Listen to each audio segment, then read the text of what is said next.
everybody. Thank you for joining us, and welcome to Game Night on the Region Sports Network. We come to you tonight from Portage High School as the Region Sports Network presents live video coverage of Indiana high school football as the Valparaiso Vikings take on the Portage Indians.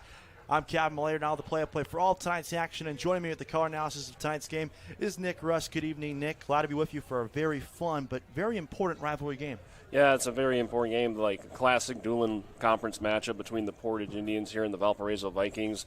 Two teams that have a nice long history, original Dueling teams here. Both teams, a state title credit to their name, something that we'll be mentioning later on in this broadcast, is they're dedicating the field today to that 77 coach from the Portage Indians.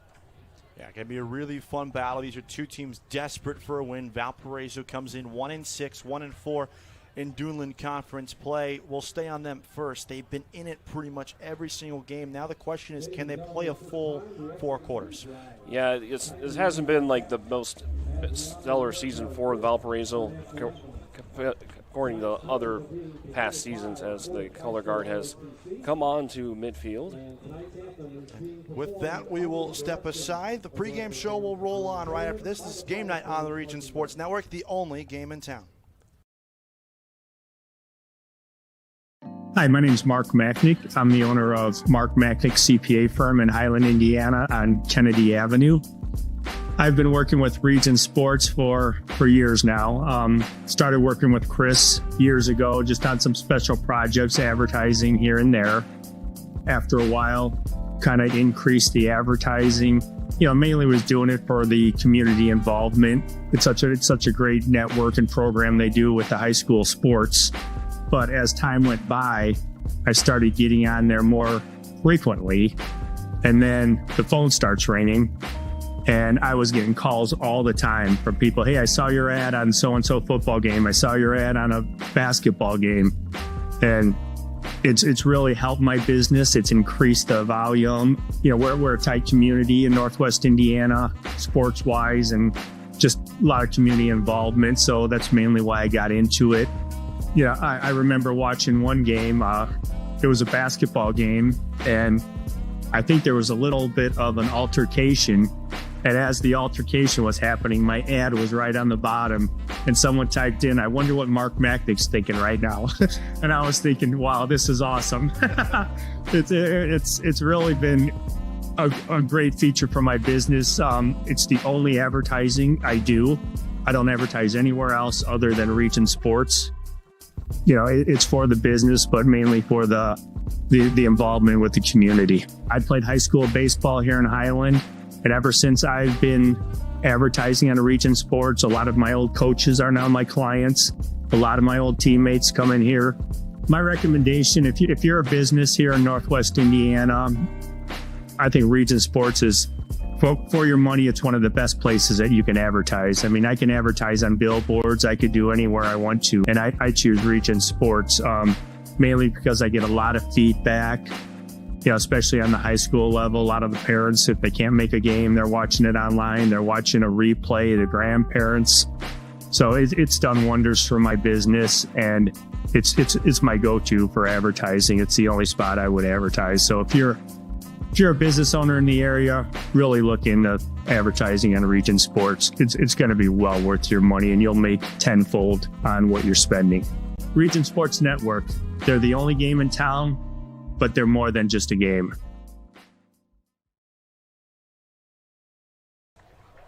Welcome back to Game Night here on the Region Sports Network. Valparaiso, Portage, an old school Dueling Conference rivalry.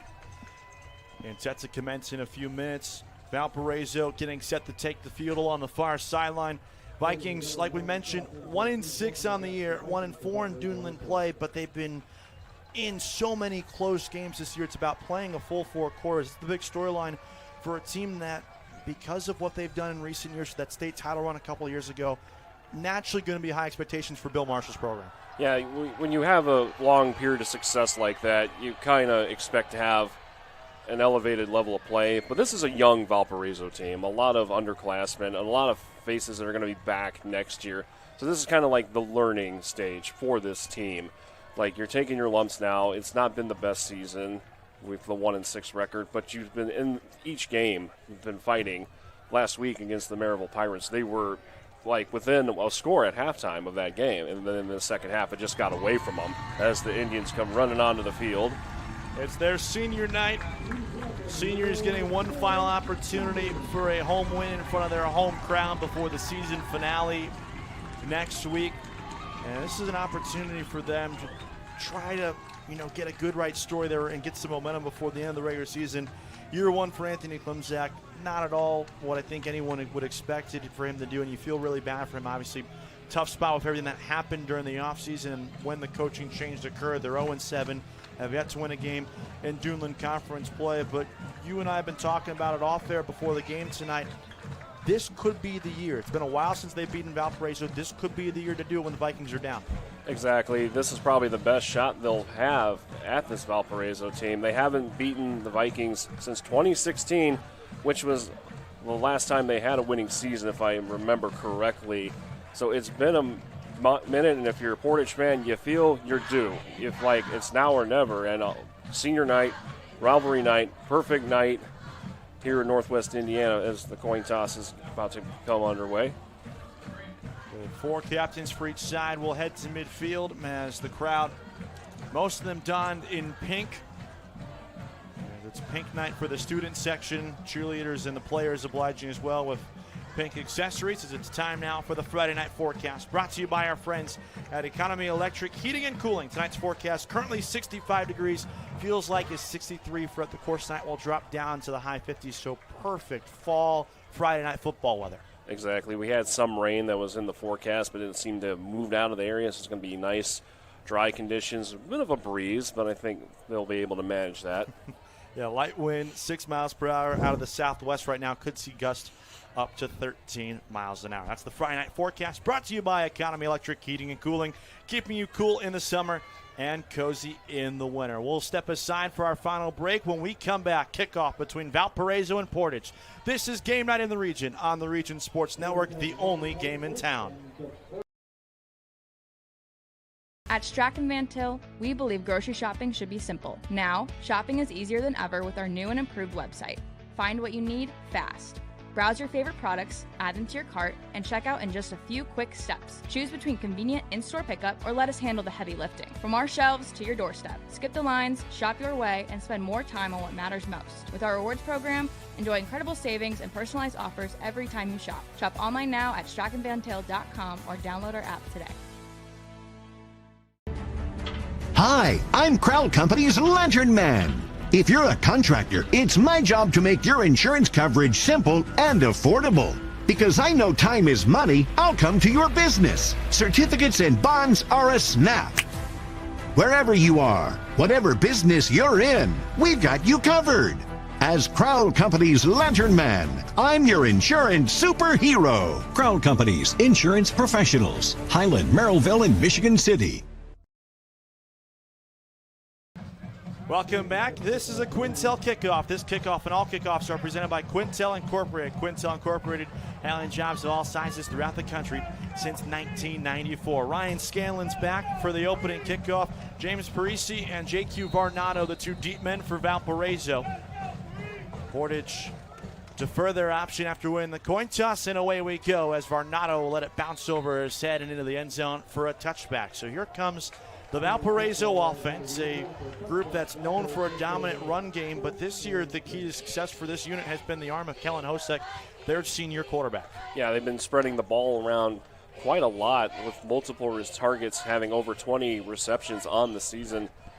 So it'll be interesting to see. But last week they favored the run game heavily against the Maryville Pirates, so it'll be kind of interesting to see how they open up this opening drive here for the Vikings. They'll start on their own 20. With Gage Finley, the big tailback who had the majority of the running back load last week in that tough loss at home to Maryville. Pre-snap motion for Parisi, instead inside give to Gage Finley. Spun out of one tackle but dropped after a short gain. So one of these keys that are going to be to the game is who controls this line of scrimmage.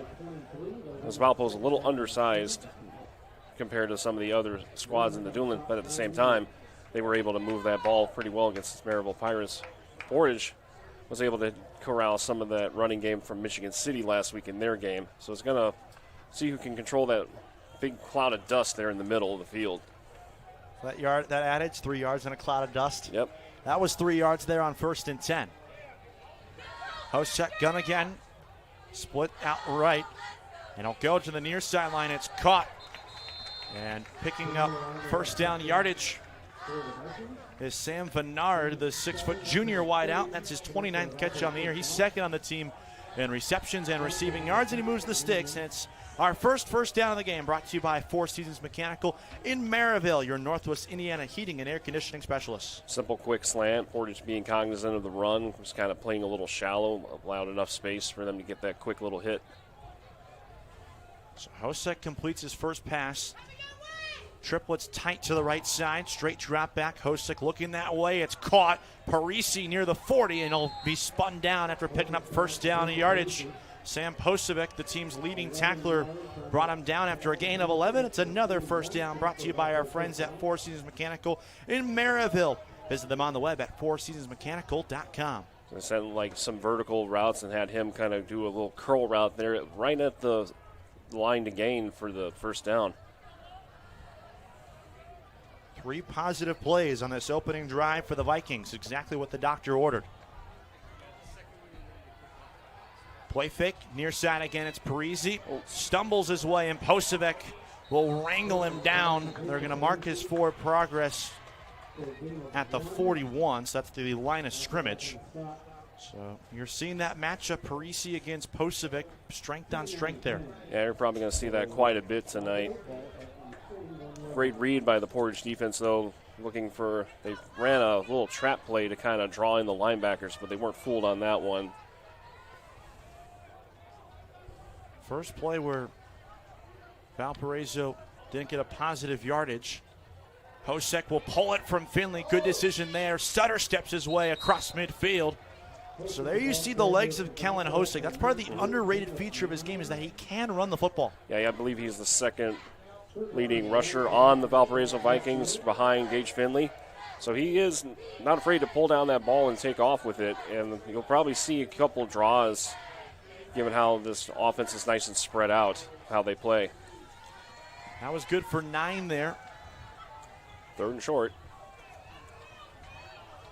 Trying to get off the field here is Portage. Solo man wide to the far side. And play clock winding down, but before that, believe we have a false start penalty on Valparaiso. We'll check with our officiating crew.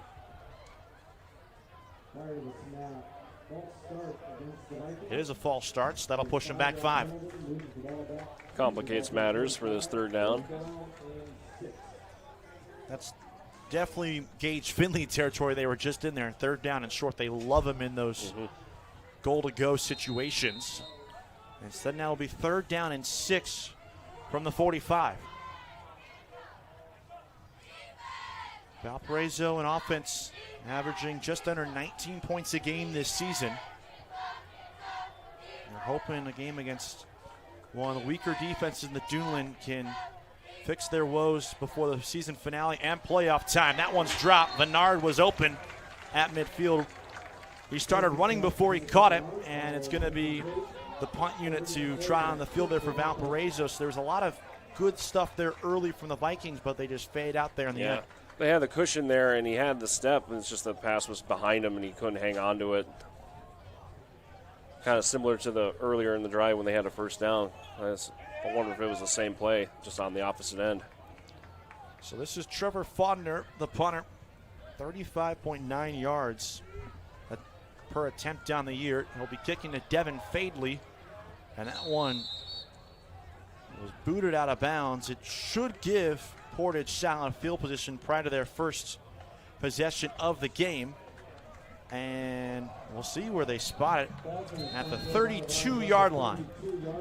So there you go. Yeah, at first I thought it was going out at the 20. Ended up giving 15 more yards. So now here comes the Portage Indian offense. And Cody Young will take the field. Keep in mind, Young was a game-time decision according to their head coach, Anthony Klimczak. He's been dealing with an ear infection all week. Didn't practice with the team at all, but here on Friday nights and on his senior night, he trots out there to go under center. When you're a player, it's going to take a lot to miss your senior night. They have McClatchy go in motion on the first play. Yeah, it's an inside give. That's Alex Hazelton with his first carry of the night. He's going to be RB1. Their number one running back option, Ogbonna Williamson Jr., broke his finger a couple of weeks ago. He's back in the lineup, but will only play defense for Portage. So Hazelton, who's been the number 2 back, now steps up and will get number 1 looks for the rest of the season. Benefits of being a 6A school, the deep roster. Second down and 8. Hazelton again on an inside give. And he'll be stuffed after a pickup of 1. Nice job there from the Valpo front 7. Yeah, the front line there just dug in their heels and wasn't moving much. That gap closed real quick. Big, massive white jerseys in there. Couldn't really see who got that tackle. Evan Courtney was the first guy there. The 5'11 junior who had a season high in tackles a week ago at home against Maryville. Here comes third down and 7. Young under center, rolls out on a play fake. We'll check it down. It's caught underneath. Hunter Cole, the tight end, bursting down the sideline into Valpo territory. And they finally track him down inside the 40. Yeah, play fake worked perfectly there. The tight end just ran a quick little fly route. Looked, got past the first down marker, was wide open. Perfect pitch and catch. And Portage is on the move. All the way down to the Valpo 38-yard line. It's a first down sponsored by Four Seasons Mechanical in Maryville, your Northwest Indiana heating and air conditioning specialists. Jordan McClatchy goes in motion. They give it to him on the fly. And McClatchy upended after a 1-yard pickup. Valpo ready for that pre-snap eye candy there from Portage. They're trying a little jet sweep, but the good containment there over on the far side of the field by the defensive end. Forcing the run to the inside where the linebackers were able to clean up shop. McClatchy is the team's leading receiver. We've already seen him pre-snap motion. And there's the interesting stack look there on that right side for Portage. They've broken it out recently in the last couple of weeks. They favored it heavily last week against Michigan City. They fake it to the tight end Cole as Young stumbles, but there's a bunch of laundry on the field right after the snap came through. We're going to get a hold here. Looks like it's going to be on Kyle Gata. The left guard getting the start. They've been shifting some things around due to injuries up front. Gata has played at 3 different spots on the offensive line this year. Tackle, guard, on both sides, I should say, as well. Utility knife. You need someone like that up front. Especially as a lineman. So after the penalty, they'll push the Indians back to their own 40, or to the Valpo 43. Empty set. Second down and 14. It's reverse here. They go back to McClatchy, and he's got a lot of room on that left side. Jordan McClatchy bursts through for a first down. Just some great kind of razzle-dazzle play. Valpo had great penetration, though, and they just kind of overran the pursuit. Right there, just made one tackle miss, and then he just had nobody in front of him for a good, 10, 15 yards. That one good for 17 yards. It's a first down, sponsored by Four Seasons Mechanical in Maryville. Visit them on the web at fourseasonsmechanical.com. Red zone fringe now here for Portage, trying to score on their opening drive of the game. Running right side and getting upended after a small pickup there. Fedorchak with the tackle. Zone read run. Just following his blockers, looking for that hole. Didn't get much, but did get positive yardage. That's been the one thing that Portage has really tried to focus on these last couple weeks, is just trying to stay ahead of the sticks. They did a much better job of it in the first half last week against Michigan City. Before the second half, nothing could go right for them. Big hole up the middle. That's a first down and more. Barreling his way inside the 10. It's Steven Johnson. Wasn't even on the 2 deep this week, but he's getting some crucial touches here. And what really triggered that is that you had some great downfield blocking from this Portage offensive line. You had 2 men down the field sealing off that outside linebacker that created that big seam for him. Now it's 1st and goal for Portage. All the way down to the 9-yard line. They pull it here. Young trying to cut back inside, and Valpo read it perfectly. Connor Haynes with the tackle, as well as Wheeler and Fedorchuk coming in late to help. Yeah, they ran a little misdirection trying to fake it to the running back. Quarterback keeper around in. Linebackers weren't fooled. Loss of 2 on the play. This is a Portage team that, mind you, is only averaging 11 points per game. How big would an opening drive score be here in a rivalry game when you're trying to find that first one of the season? Valpo all-out blitz. Young stumbles. He throws it at the feet of a incoming tackle in Ryan Cheek. That should be grounding. Valpo and head coach Bill Marshall is his entire defensive coaching staff on that far sideline agreeing with you there. They believe it's intentional grounding. The officials come together. I mean, he threw it as offensive. There it is. Yeah, there was no one there.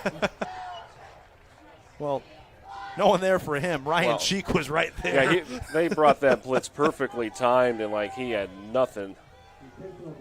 And that was a struggle that this Portage offensive line had last week against Michigan City. When Michigan City dialed up that blitz, they were in Young's face all week, or all night last weekend. So it's a loss of down as well. So now they're all the way backed up on the 28-yard line. And this is 3rd and goal, mind you. Yes. 5 wide here. They have converted on a pair of 3rd downs on this opening drive. Young's going to take a shot for the end zone. It is bobbled and incomplete. Amante Quarles in one-on-one coverage nearly made a spectacular leaping catch. That's just great defensive play there from the defensive back. The ball just seemed to hang there just long enough for him to catch up and get that. It looked like that was J.K. Vernado able to get up there and deflect that. And looks like the Portage, nope, they are going to kick it. It is Ryan Scanlon on. The hole will be coming from Jamari Duff, the backup QB. 4:09 to play in the opening quarter. And Portage trying to break the scoring seal on a 45-yard try, and this one is short. May have been deflected as well. And Valparaiso stands strong in the red area. And this was an issue for Portage last week against Michigan City. They would have these great drives, but once they got towards the red zone, they would struggle. They'd have mistakes. They'd have turnovers. They just couldn't find a way in to make that score happen. So Valpo, after a couple of quick first downs on that opening drive before stalling out near midfield, take over 1st and 10 from their own 20. What'd you like about that opening drive for Valpo prior to when it stalled out? The play variety was very good. Finley taken down from behind after a couple-yard pickup. Tackle made by Shane Hill. Yeah, if I'm the Portage defense, you're keeping an eye on that number 1 jersey all night because he's like their leading rusher. Not only that, he's a big receiving threat as well. Just an overall workhorse of a player for this Valparaiso team.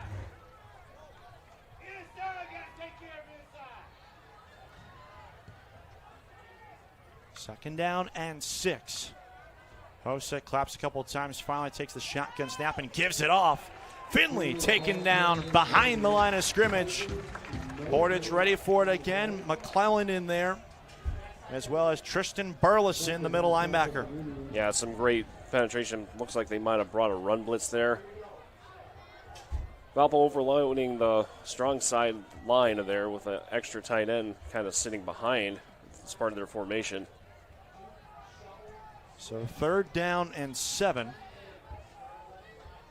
from the 23-yard line. Valpo 0 for 1 on third downs in this young football game. Portage playing tight. Lovett goes in motion. Hosek, plenty of time, now dumps it off. It's caught. Shy of the line to gain. It's Parisi on the catch. He's the team's leading receiver, one of the top receivers in the Duneland Conference. Not enough for first down yardage, so Bill Marshall sends out the punt unit for the second time. Portage sent some good pressure there, so that play didn't have enough time to develop as Valpo would have liked. They did get the throw off, but good coverage downfield by the Indians. Force a 3 and out. And Tony Glimzak talking about this week, he said, if we continue to preach, myself and the entire coach staff, how we want to do things, not just this year, but moving forward, eventually they'll figure it out. And more importantly, you'll see the growth that they feel they've seen in practice. And so far here for 2 possessions on defense, they've done just that. Yeah, they've done a great job of being able to contain this Valparaiso offensive attack as there's a penalty on the far side of the field. Right in front of the line of scrimmage.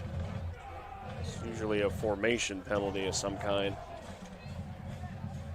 Yeah. We'll see. There's an official standing next to Coach Glimzak and a couple of his lead assistants down there on the near side. Valparaiso, keep in mind, had that crucial false start penalty where it was 3rd and 1 at the 50-yard line that pushed them back, and the next play was an incomplete pass that forced them to punt on the opening drive. So let's see now what drive number 2 looks like for Portage. Looks like that was an illegal substitution penalty.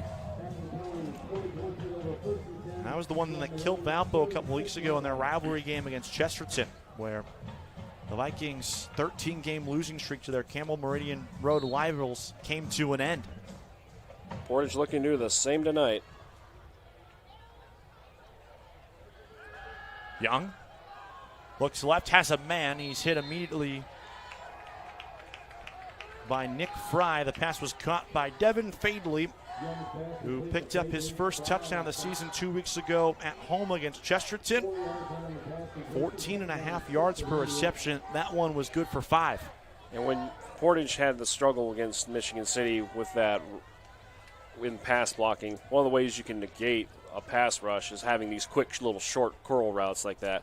5 yards, if you can hit that all the time, it's a winning formula. Young on second down looking for Cole again, and that time he couldn't wrangle it in. Pressure coming late there from Brody Wheeler, but probably a ball that I think Cole himself would even admit he should have. Again, another little quick pass. You had all your receivers basically running fly routes downfield to bring the backs with them, leaving that middle of the field open for your tight end. Unfortunately, they just couldn't hook up on that one. 84 seconds remain in this fast-paced first quarter. 3rd down and a long 5. You might be able to call it 6 here for Portage. Young again, straight drop back.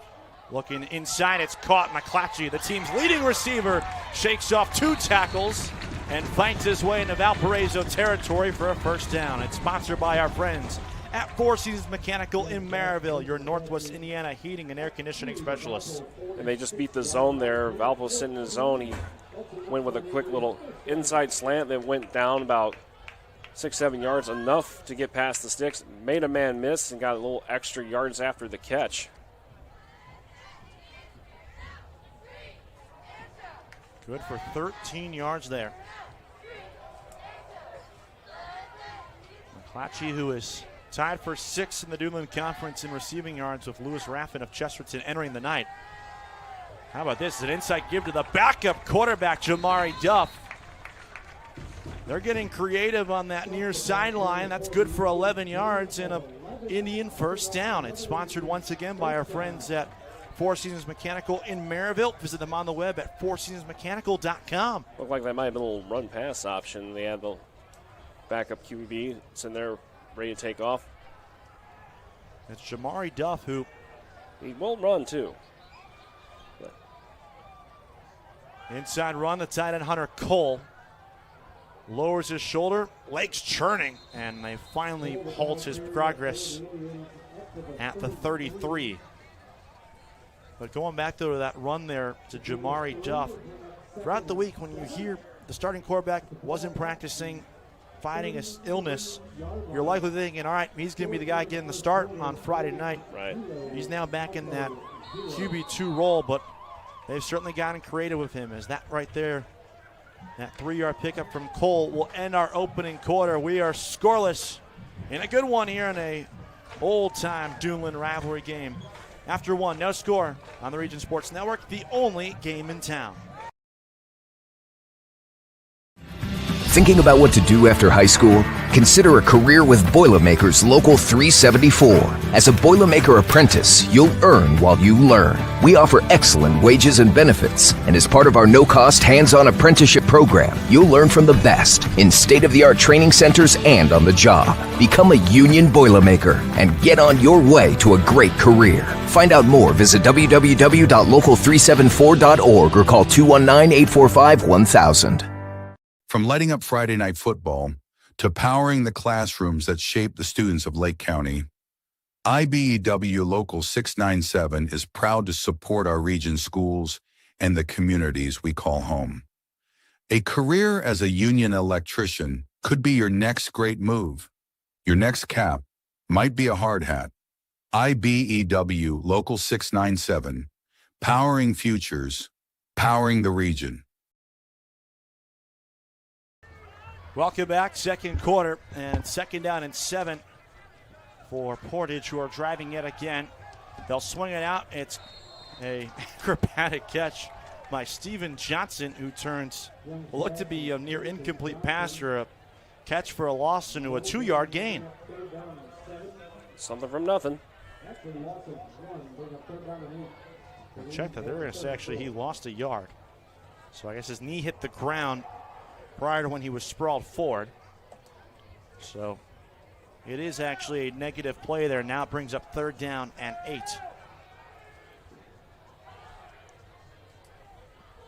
Portage not likely in field goal range at this point with Scanlon after he was about 10 yards short on a 45-yard attempt. Young's going to take a shot from McClatchy, and he overthrew him. He beat the double team off the line, but for the second time, Young fails to connect with a receiver inside the 5-yard line. And now Tony Klimzek has the decision to make here. I mean, you're kind of in no man's land. A punt here probably goes out of bounds, so you might as well give it a shot. 4th down and 8. This is 4-down territory here, and it's sponsored by Four Seasons Mechanical in Maryville. Visit them on the web at fourseasonsmechanical.com. Stacks on each side. Hunter Cole, the tight end, goes in motion. Valpo shows blitz. They bring it as well. Young hit as he throws, and it's incomplete. Valpo once again stands strong, and they force a turnover on downs. Just a perfectly timed blitz. If there was ever time to do it, it was that. You know you were beyond the sticks. We talked about having 3rd and short and 3rd and manageable, in this case 4th and long. And they knew they were going to throw it, so they just dialed up the blitz, something that they struggled with against Michigan City last week, and it forced that him from the pocket in an errant throw. And now it's Valpo's ball. And now Valparaiso has their best starting field position of the game, their own 34. Their first 2 drives started from their own 20. They fake to Finley. Hosek will roll out and dump it off. Jimmy Parisi puts his foot on the ground, gets across the line of scrimmage, and just gets a couple of yards. That was well defended there by a couple members of the secondary. Yeah, flush from the pocket. It was pretty much just the safety valve throw. Lucky to get some yardage out of that one. Just 2 there. Portage's defense has done a good job so far keeping Gage Finley in check, which is one of the keys to the game coming in. They're forcing Hosek, who has already thrown it for a career high in terms of attempts this season, to rely on his arm. Jet motion again, Parisi cuts it back inside, and he's going to be a yard shy.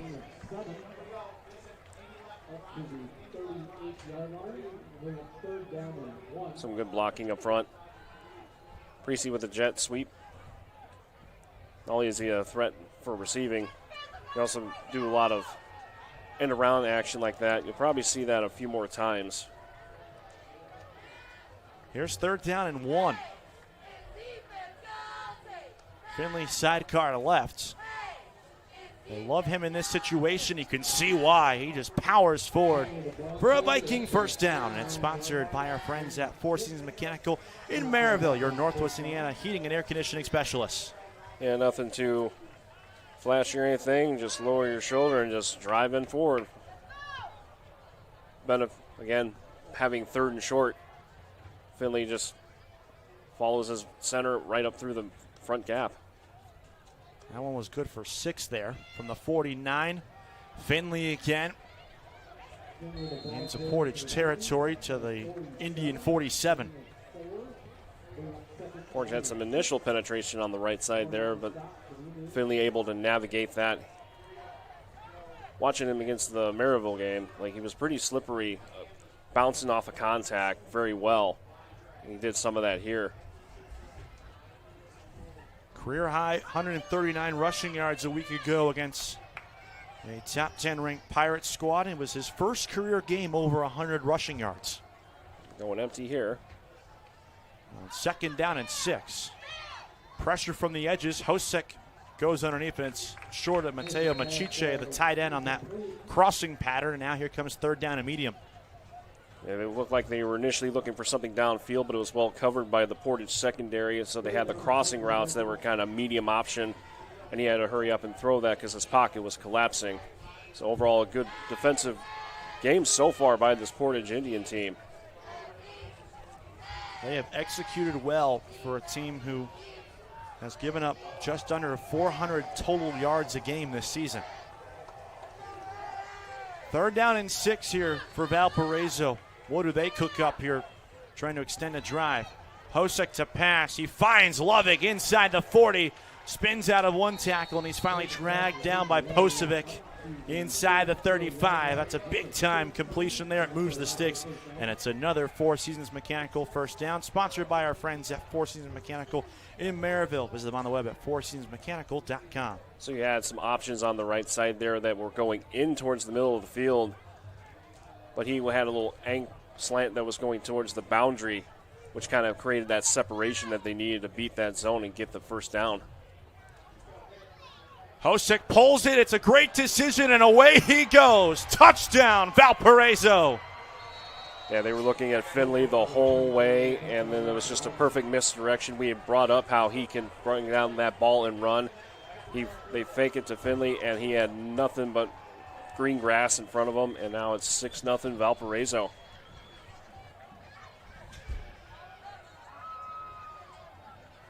He's known for his arm this season, over 1,200 yards through the air in 2025, but he picks up another rushing touchdown.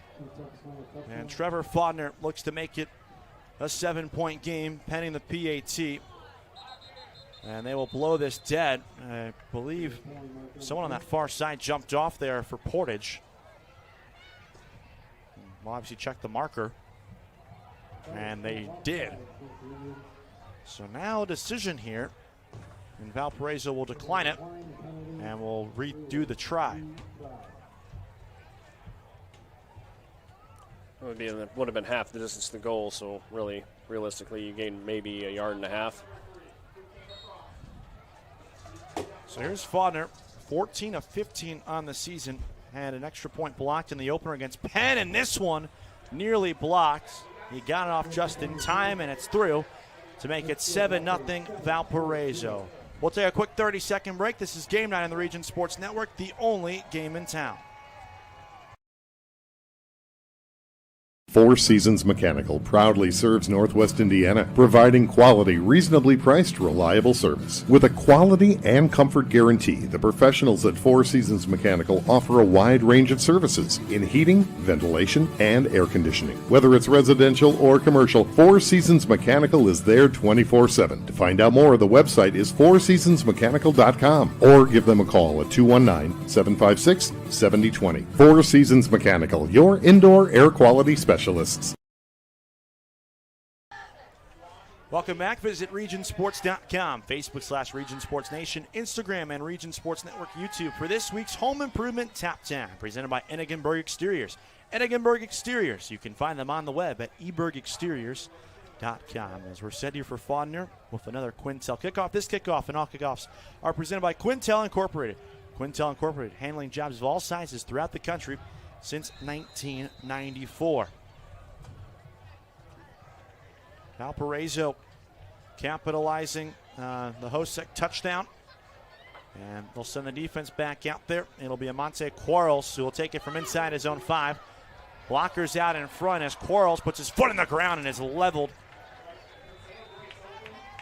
across the 21-yard line. So now here comes Portage for their 3rd series of the game. There's been a lot to like so far for the first 2, though, for them. Yeah, they've been moving the ball quite well. And now it's time that you've allowed the big play happen from Valparaiso. Now you need to find that answer heading into this second quarter that's just realistically only 4 minutes off of the start of this.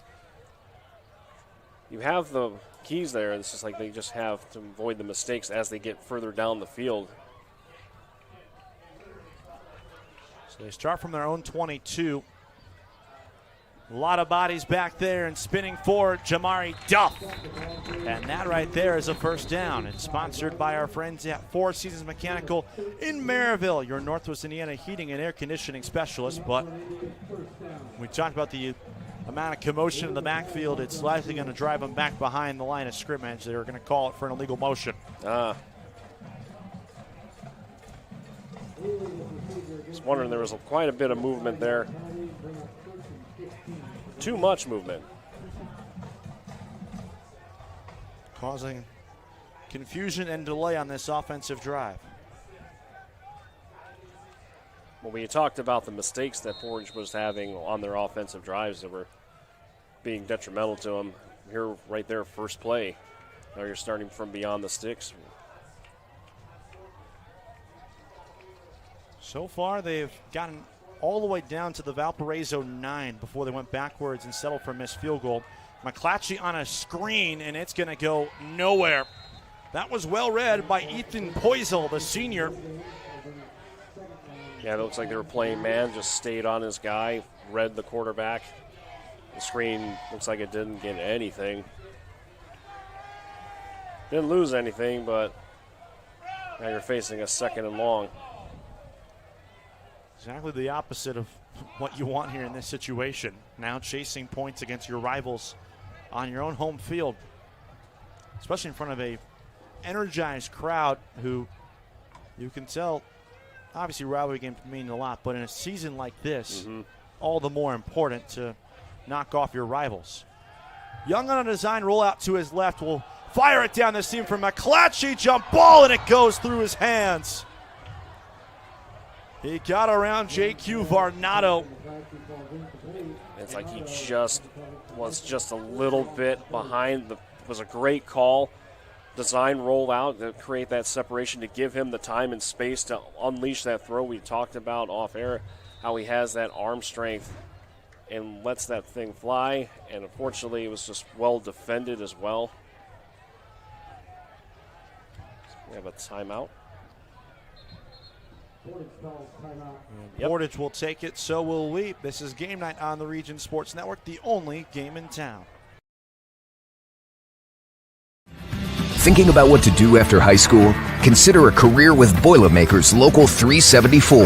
As a Boilermaker apprentice, you'll earn while you learn. We offer excellent wages and benefits, and as part of our no-cost hands-on apprenticeship program, you'll learn from the best in state-of-the-art training centers and on the job. Become a union Boilermaker and get on your way to a great career. Find out more, visit www.local374.org or call 219-845-1000.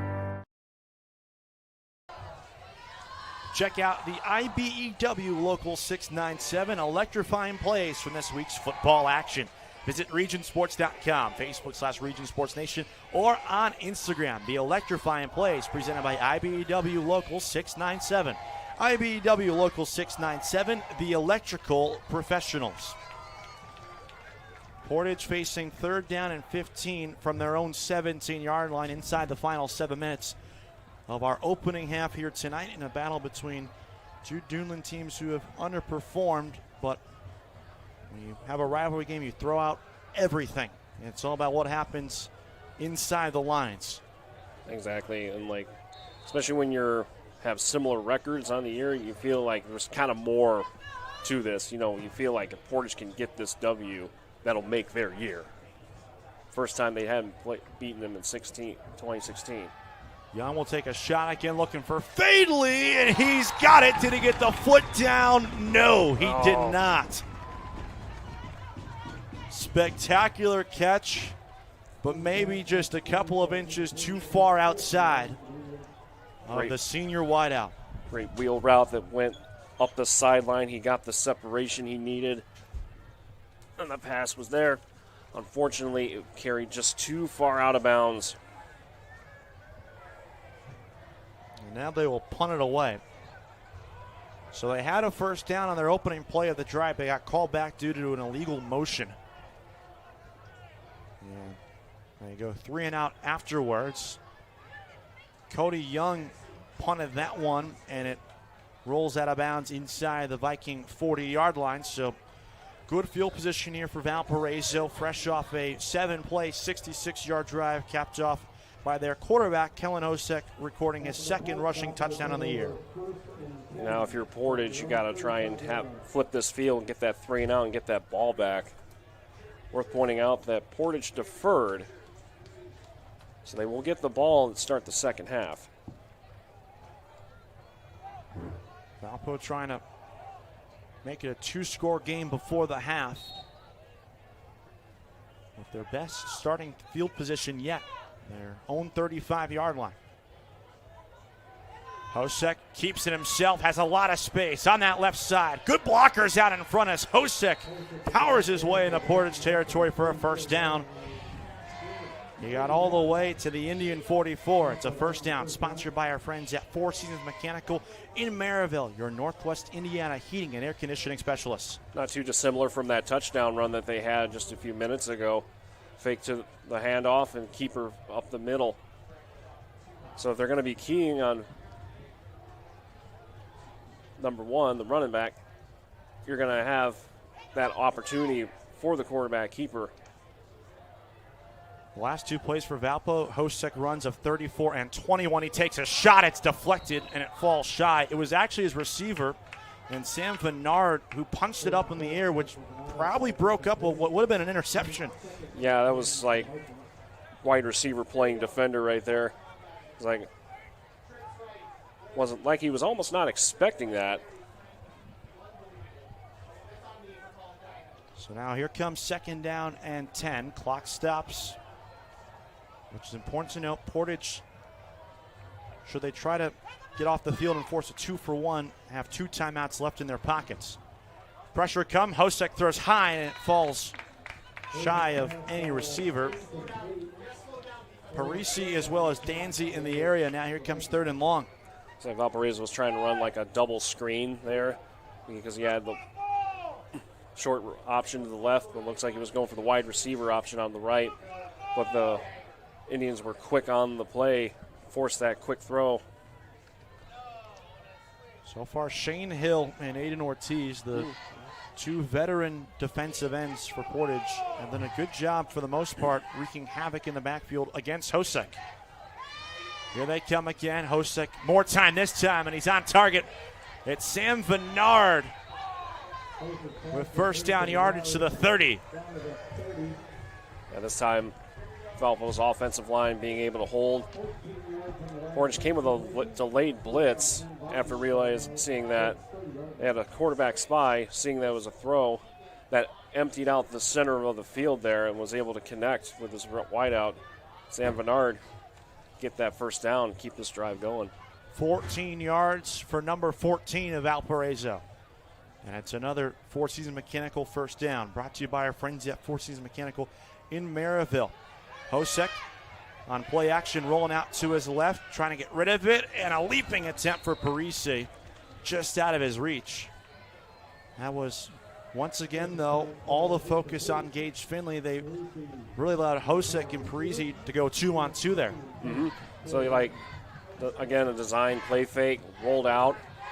Portage was able to get some pursuit there, so I'm wondering if Hosek could have taken that himself. Might have been a more positive play, but for the last minute, he thought he saw a little window there for Parise, but it was well defended. Just another good defensive play by Portage. At what point should the quarterback make that call for himself that I'm going to take that number? As he throws over the middle, it's dropped there from Parisi. Here comes third down again. I mean, for your quarterback, you're trying to you should have some faith in your receiver. They can go up and get that and make that play. But as you said, once you get towards that line of scrimmage and you see that hole is there, and you have the legs, you can take that. Let's see here. This is third down and long. Hosek, as we mentioned at the top of the show tonight, one of the best arms in the region. But the lone score on the board so far, a 34-yard touchdown run from Hosek. He pumps and looks long. Jump ball, it's caught! Inside the 10-yard line. And guess who? His number one option, Jimmy Parisi. So Portage came with a corner blitz coming in. They sat in the zone, and he was able to find that gap right in the zone, and Hosek just was able to hit that pass on the button. It was a jump ball, and it was a fight. But again, trusting your receiver to go up and make that play. And now it's first and goal, Vikings. Parisi, who's fifth in the Duneland Conference in receiving yards. Now at the 40 target mark this year. They'll swing it out to him again. Out of the backfield, Parisi inside the 5. Parisi to the goal line, touchdown! What a play by Parisi. And a lot of running before that because he was the motion man. You see him go in and around the quarterback as they were doing all this motion play. And then just kind of flares out to the flat and just does a lot of juking and making men miss and carrying some people after contact into the end zone with them. And now it's a 2-score game. His third receiving touchdown in 2025, extending the team lead in that category. Hosek now 9 passing touchdowns on the year. Low snap. Troy Danzy is wrangled down by Sam Posovic. And so Valparaiso couldn't even get a kickoff there. So still a 2-score game, but it's 13-0 in favor of the Vikings. This is Game Night on the Region Sports Network, the only game in town. Can't wait for summer, but dreading the heat because your old AC let you down? Don't sweat it out this summer. Call Economy Electric Heating and Cooling. The professionals there can fix you up. Install a central air unit that'll last for years. Your family deserves to stay comfortable. And with a 24/7 emergency service, comfort is just a phone call away. Give them a call at 219-923-4441 or check them out on the web at 4ajobdoneright.com.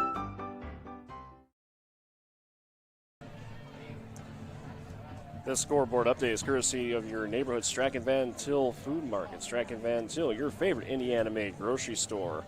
RSN number 6, Griffith, 21 over Calumet.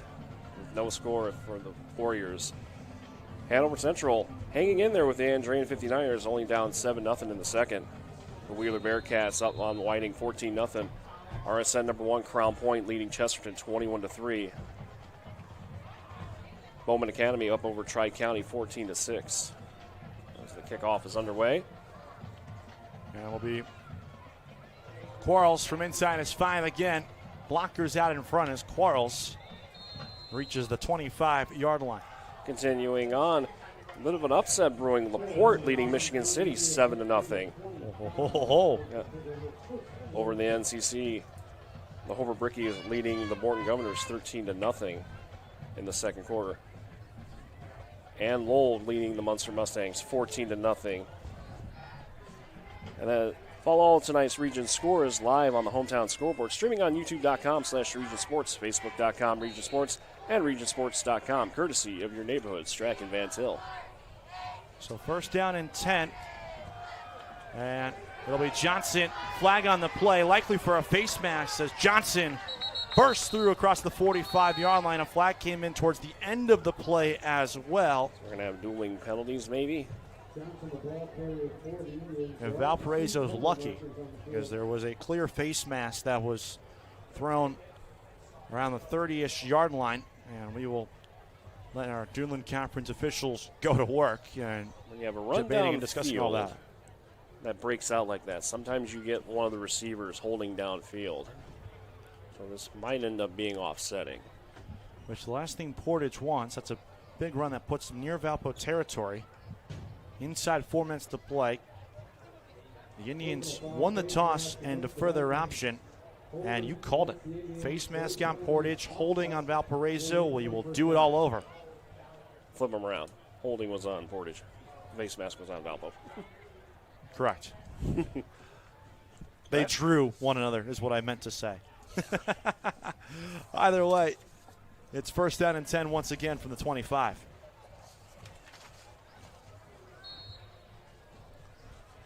We'll do it all again. Tied to the formation on the right side are the Portage Indians.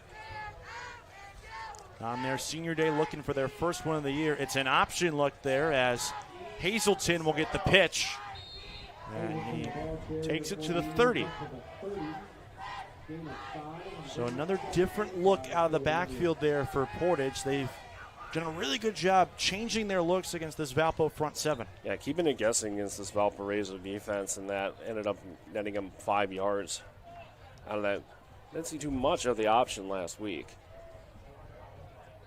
And when they do run it, it's usually with Jamari Duff at quarterback, Right. their preferred running QB that they have on their roster.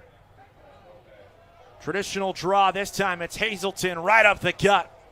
And he picks up the first down. Or check that, actually. That's Jamari Duff getting a straight tailback look to the 41-yard line. That's a first down. And it's sponsored by Four Seasons Mechanical in Maryville. Visit them on the web at fourseasonsmechanical.com. Yeah, Duff had a great hole there, so they cut it right up the middle.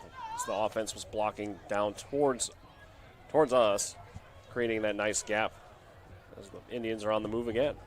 11 yards on second down. And Duff will get the call again. He's across the 45.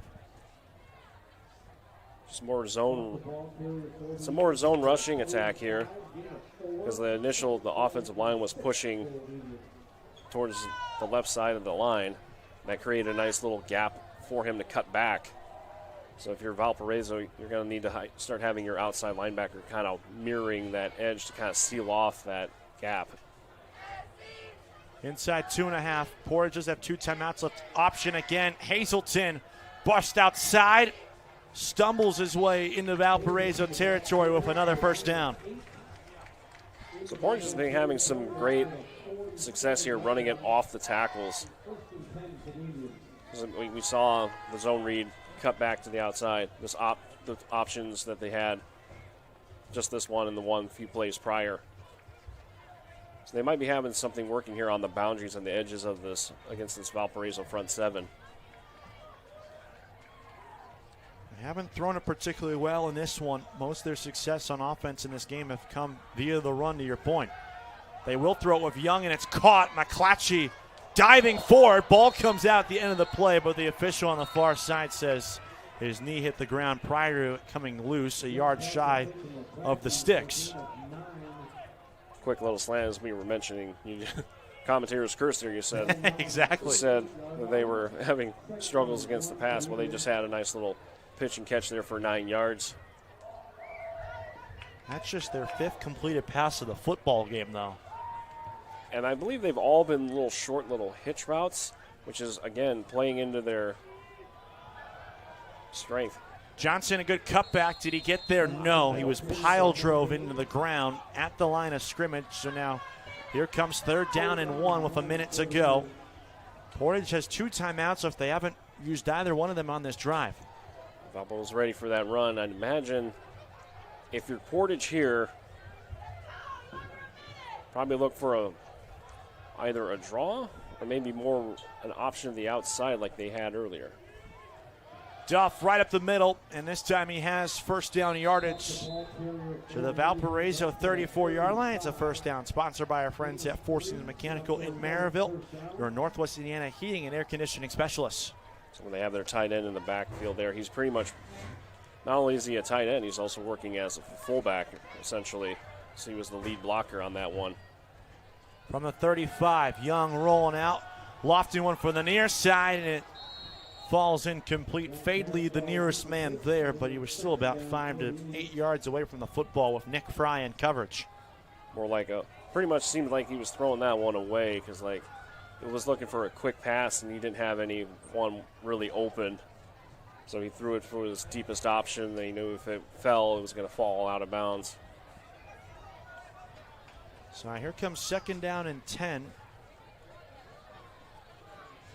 from the 34-yard line. Keep in mind the amount of time that they've spent on the ground. Young, pressure comes again, will take it himself. Gets outside the hash, tries to hurdle a man, and will be driven out of bounds a yard short of the line to gain. So instead of going forward, he goes east-west, and it doesn't give him a first down, but it does stop the clock. True. Hey, if you're a Portage fan, your heart was probably skipped a beat because as he made that hurdle attempt to try and get more yardage, the Viking defender had his hands on that ball, and he was able to hang on to it, and they went down to the ground. 21 seconds left, third down and 1. With their miss earlier from 45 yards, likely 4-down territory here. Young floats it for Quarles, who got turned around. That's incomplete. And he had beat his man, too, in coverage. Yeah. That was Varnado out there on him on one-on-one coverage. Yeah, he had him beat, but unfortunately for Portage, they had to hurry the throw. He threw that off of his back foot, so that kind of just sailed up there. And it wasn't an accurate throw. So 19 seconds left, fourth down and 1. Klimczak keeps his offense on the field. Jamari Duff angles left. He has the first down, and the clock will stop with 15 seconds remaining.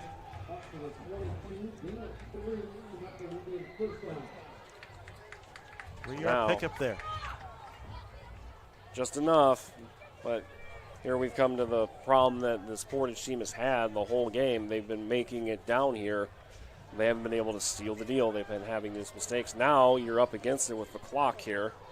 15 seconds. You would love to have a touchdown to take into halftime, knowing you have the ball coming out of this break. Young rolling out to his right. Clock winding down. Heaves it for the end zone for Quarles. It's incomplete. He's wanting a flag.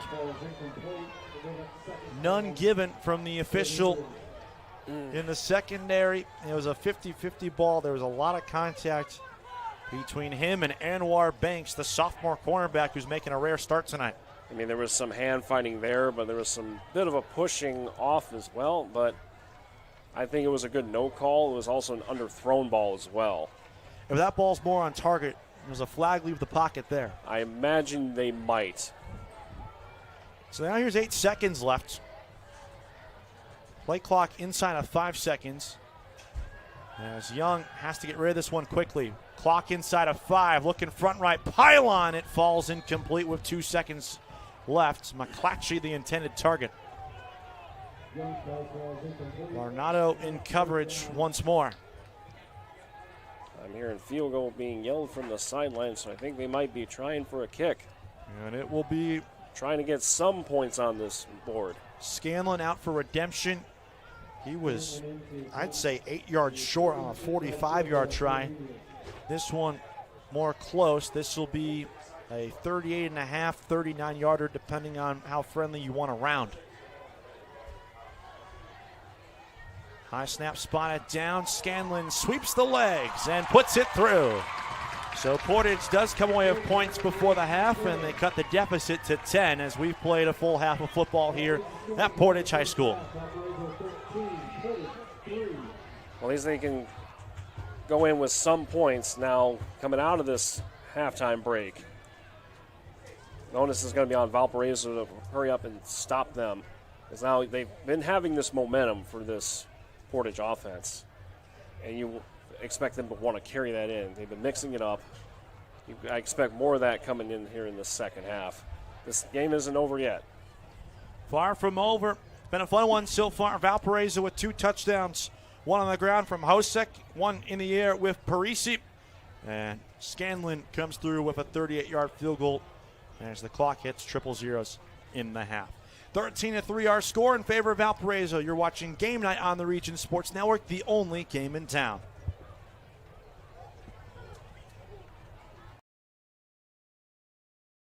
Four Seasons Mechanical proudly serves Northwest Indiana, providing quality, reasonably priced, reliable service. With a quality and comfort guarantee, the professionals at Four Seasons Mechanical offer a wide range of services in heating, ventilation, and air conditioning. Whether it's residential or commercial, Four Seasons Mechanical is there 24/7. To find out more, the website is fourseasonsmechanical.com or give them a call at 219-756-7020. Four Seasons Mechanical, your indoor air quality specialist. With electrical services from Economy Electric Heating and Cooling, you can radiate the perfect amount of light and energy into your home. From rewiring and code upgrades to ceiling fans, lighting, security, and more, Economy Electric Heating and Cooling's trained electricians will make sure you can enjoy your home on full power all the time. For a free estimate on electrical work, call Economy Electric Heating and Cooling at 219-923-4441, and you can visit them on the web at 4ajobdoneright.com. That's the number 4ajobdoneright.com. And the lasting impact of a man whose name will forever be part of Portage High School.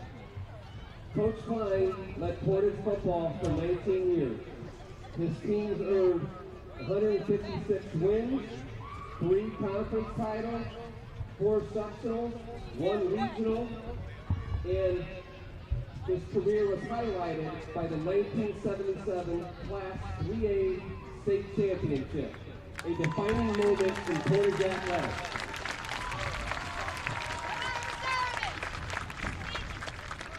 Before coaching, Les was an outstanding athlete himself, all-conference and MVP at Morocco High School, and later Indiana's leading rusher. He was also an All-American and a Hall of Fame inductee at St. Joseph's College. He also served as the North-South All-Star coach in 1975 and 1981. But Coach Klein's true legacy goes beyond wins and losses. He mentored young men into leaders, building a program grounded in discipline, integrity, and heart. He didn't just build teams, he built a family. As we dedicate Les Klein Field, we honor more than a coach. We honor a man who showed generations what it means to be dedicated, humble, and resilient. From this night forward, every play on this field will carry a piece of his legacy. On behalf of Portage Township Schools, our student athletes, and our community, thank you, Coach Klein, for a legacy that will live on for generations.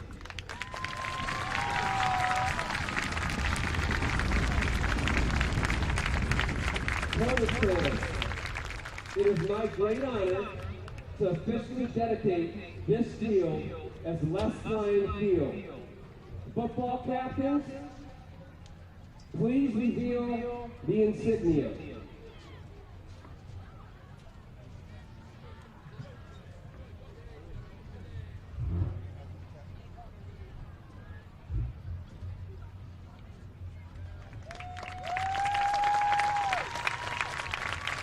And now, please welcome Coach Les Klein to share a few words.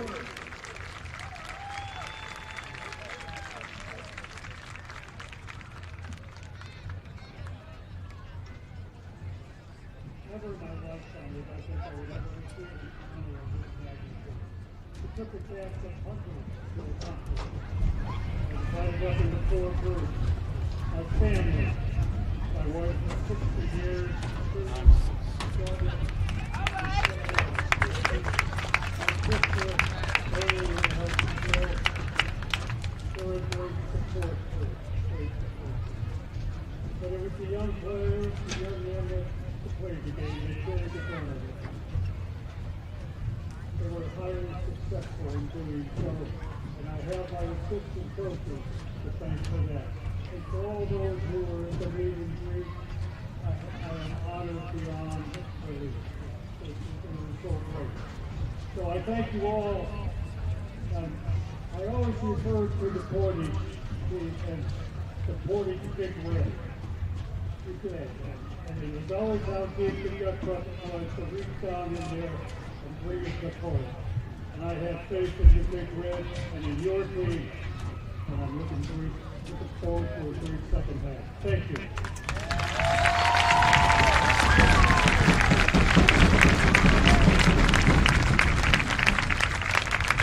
Thank you, Coach Klein, and thank you everyone for coming to tonight's dedication ceremony. Thank you.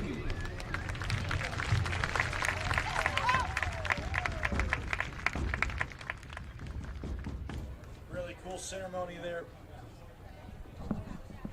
honoring the legendary head coach Les Klein. We'll step aside for a couple of moments. Our full halftime show coming up next. This is Game Night in the Region on the Region Sports Network, the only game in town.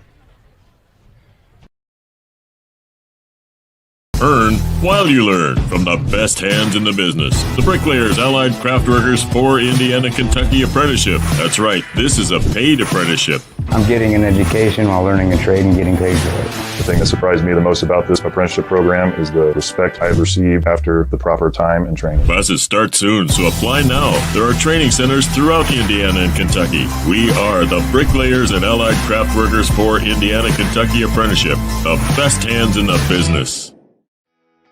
Calling all current and future homeowners in the Northwest Indiana area. Whether you're buying or selling, Brent Wright is here to make your real estate journey smooth and successful. With years of experience, personalized service, and a deep knowledge of the market, Brent will help you find the perfect place or get the best deal for your property. Call today at 219-406-7195 and take the first step toward your real estate goals. Contact Brent Wright, the right way to buy and sell real estate.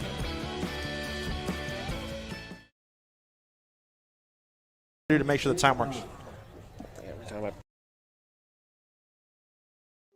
When it comes to your money, you deserve more than just numbers on a page. You deserve someone who sees the full picture. Meet Mark Machnick, one of Northwest Indiana's most trusted accounting professionals. Whether you're running a business, planning for retirement, or just trying to make sense of tax season, Mark Machnick, located in Highland, makes it simple, personal, and believe it or not, painless. Contact Mark and his team today at 219-595-5290. Mark Machnick, CPA. Flip the switch, a light turns on. Press the button, machines and instruments come to life. Touch the screen, communicate with the world. Simple tasks, guaranteed results, every second of every day. That's the power of power. And that's the power brought to you by the Nika Contractors and Electrical Workers of Local 531.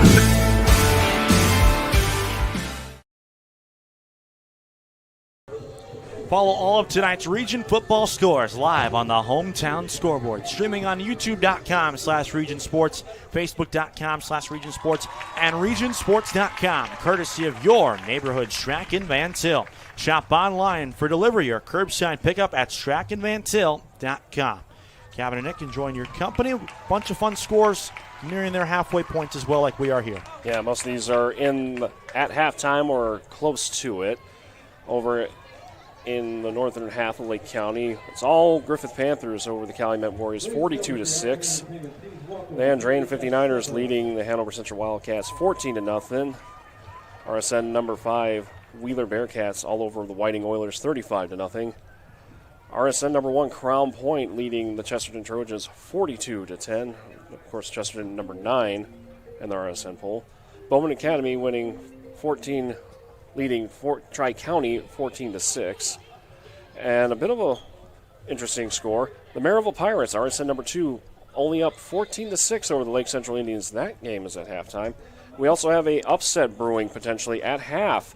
The LaPorte Slicers leading the Michigan City Wolves, RSN number 7, 7-0. They're in a big rivalry game, the war for LaPorte County. Over the NCC, number 8, Hobart, hosting the Morton Governors. They're up 13-0. The Lowell Red Devils leading the Munster Mustangs 14-0. Rensselaer Central leading River Forest 22-6. And last one I have for you is the Westside Cougars leading the Bishop Knoll Warriors 16-6. That was a scoreboard update courtesy of your neighborhood Strack and Van Til Food Market. Strack and Van Til, your favorite Indiana-made grocery store.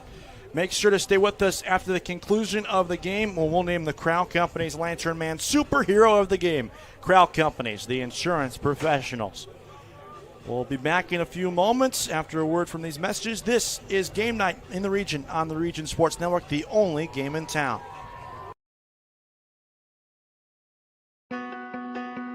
Life isn't always loud. Sometimes it's the quiet moments that matter the most. Of effort, of a dream taking root. And behind those moments, there's trust. Thank you for trusting Centier Bank with those moments and making us a part of your story.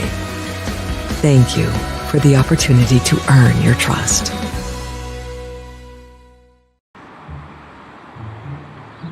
At Blyce, we're used to having the athlete shop at our store. Down, sit, put. But sometimes they get carried away.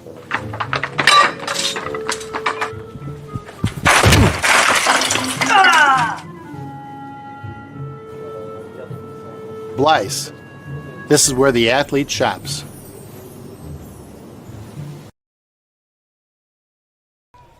At the conclusion of tonight's game, we'll name the Boilermakers Local 374 Blue Collar Player of the Game. Brought to you by Boilermakers Local 374. Earn while you learn with Boilermakers Local 374. Halftime rolling on here. Band takes the field for their performance, but we have some halftime storylines to discuss between this one as Valparaiso leads Portage 13-3. At the break, the story so far really has been how Portage has been unable to succeed once they get in the plus side of the field. They've moved the ball really well in that first half, but have very little to show for on the scoreboard. Yeah, like the score is not really indicative of how Portage has been playing. Portage has been really moving that ball offensively very well. It's just they've had mistakes and stalls once they've gotten down towards the red zone. They had the missed field goal, they had the penalty, and now they were able to get a field goal there at the end, but even then they almost ran out of time for that. But I have been impressed with this Portage offense. They've been mixing it up, showing a lot of different looks, some runs, some passes, some good option plays. But to Valpo's credit, they have been digging in and standing up when it matters. Yeah, the Vikings so far have forced a missed 45-yard field goal, have gone a turnover on downs, a 3-and-out, and last but not least, even though Portage was driving, limited the damage to the 3 there with that 38-yard field goal there from Ryan Scanlon as the first half clock expired. Valparaiso on offense, it was a struggle at first. They, very similar to Portage, once they got near midfield or in a plus territory, stall out their first couple of drives, but then Kellen Hosek remembered that he can run the football, and that changed that entire first half. Yeah, it seemed like Portage was rightly focusing all their efforts over there on the prime running back, of course, Gage Finley, who is like their all-purpose yards leader. But at the same time, as that is happening, the Valpo offense realized they can run with Hosek. So they've been using him as diversions. One of their touchdowns was a straight fake to Finley, and Hosek was able to run that pretty much untouched for, I can't remember how many yards. I think it was like an 18-yard touchdown run. Hosek's first one was good for 34. The second one was for Parise for 18 yards on that little screen play out to the right side, in which James Parise was pretty quiet in that first quarter, but once Hosek got a couple of balls to him in one-on-one coverage and he made some plays, that really got the offense on all cylinders. Yeah, when you start establishing your rhythm and you find your pace and your footing, that's when you can really start clicking as your offense, your quarterback, and your receiver hookups. And when you have a nice option, all these different options, we talked about in the pregame how Valparaiso has this wide array of passing options for receivers, including Finley. And not to mention now you have your rushing options with Finley and Hosek being able to pull down the ball and run himself. It's been a very interesting first half. We'll see what adjustments each of the teams make We'll take a couple-minute break. When we come back, our keys to the second half in this one. It's Valparaiso 13, Portage 3 here at the half. This is Game Night on the Region Sports Network, the only game in town.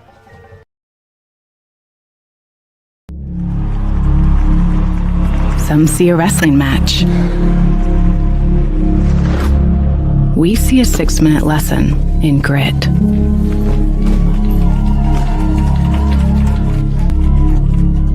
Some see a coach sending a runner home. We see a mentor guiding a student athlete into the future.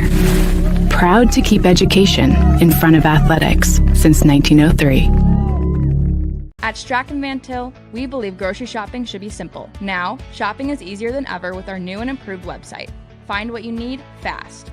Browse your favorite products, add them to your cart, and check out in just a few quick steps. Choose between convenient in-store pickup or let us handle the heavy lifting. From our shelves to your doorstep. Skip the lines, shop your way, and spend more time on what matters most. With our rewards program, enjoy incredible savings and personalized offers every time you shop. Shop online now at strachanvantil.com or download our app today. Hi, I'm Crowd Company's Lantern Man. If you're a contractor, it's my job to make your insurance coverage simple and affordable. Because I know time is money, I'll come to your business. Certificates and bonds are a snap. Wherever you are, whatever business you're in, we've got you covered.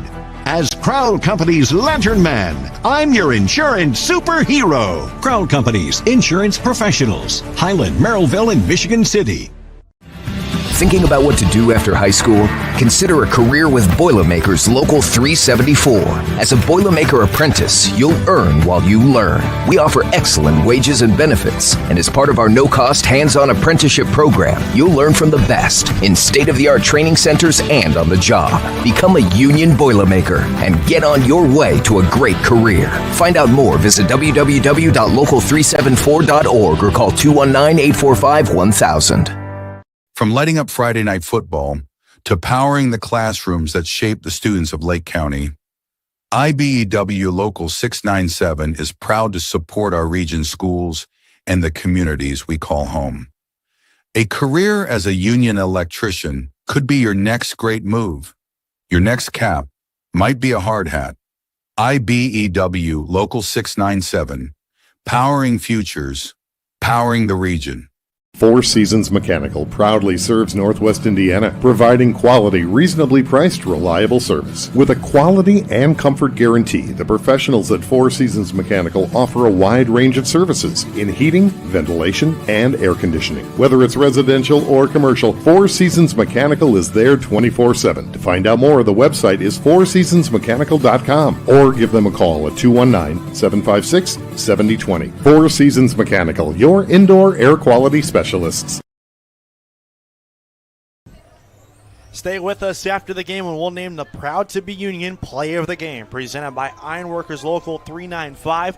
Ironworkers Local 395 to find out how you can become a union ironworker. Visit ironworkers395.com. Halftime rolling on in a 10-point game between Valparaiso and Portage, old school Duneland Conference rivals.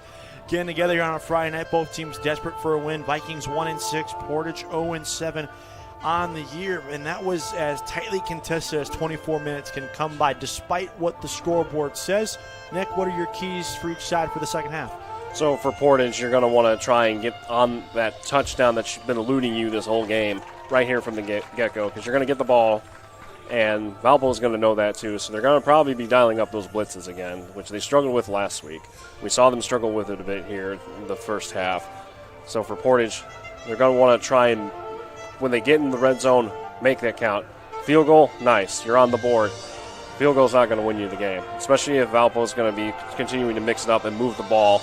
So your defense is also going to have to find the way to get those stops, be able to read that offense, be able to handle those weapons Valparaiso has.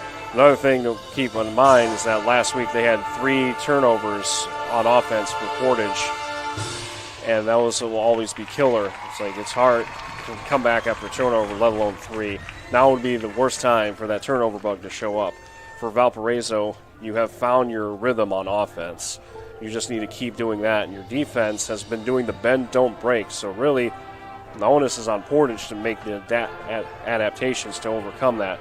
For Valpo, I'd still like to see them kind of maybe bring more of those blitzes, especially when Portage has been, luckily for them, Portage has been able to counter with those options, which has really kind of negated those outside runs, have really done them good work. So they're going to have to really shore up kind of that mid-level play. Valparaiso trying to break what has now become a very rare and unusual losing streak of theirs. They have lost 4 straight, trying to snap it. They're up by 10. Portage looking for win number 1 in 2025. One of those 2 streaks will end coming up shortly. We'll step aside when we come back. Kickoff for the second half of our game tonight between Valparaiso and Portage. This is Game Night in the Region on the Region Sports Network, the only game in town. Four Seasons Mechanical proudly serves Northwest Indiana, providing quality, reasonably priced, reliable service. With a quality and comfort guarantee, the professionals at Four Seasons Mechanical offer a wide range of services in heating, ventilation, and air conditioning. Whether it's residential or commercial, Four Seasons Mechanical is there 24/7. To find out more, the website is fourseasonsmechanical.com or give them a call at 219-756-7020. Four Seasons Mechanical, your indoor air quality specialist.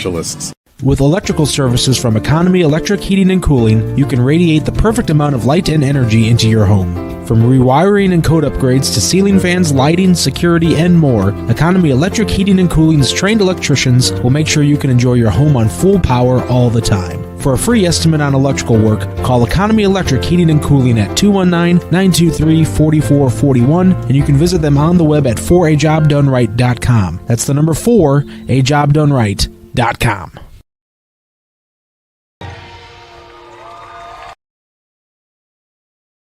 Earn while you learn from the best hands in the business. The Bricklayers Allied Craftworkers for Indiana Kentucky Apprenticeship. That's right, this is a paid apprenticeship. I'm getting an education while learning a trade and getting paid for it. The thing that surprised me the most about this apprenticeship program is the respect I have received after the proper time and training. Classes start soon, so apply now. There are training centers throughout Indiana and Kentucky. We are the Bricklayers and Allied Craftworkers for Indiana Kentucky Apprenticeship. The best hands in the business. Calling all current and future homeowners in the Northwest Indiana area. Whether you're buying or selling, Brent Wright is here to make your real estate journey smooth and successful. With years of experience, personalized service, and a deep knowledge of the market, Brent will help you find the perfect place or get the best deal for your property. Call today at 219-406-7195 and take the first step toward your real estate goals. Contact Brent Wright, the right way to buy and sell real estate.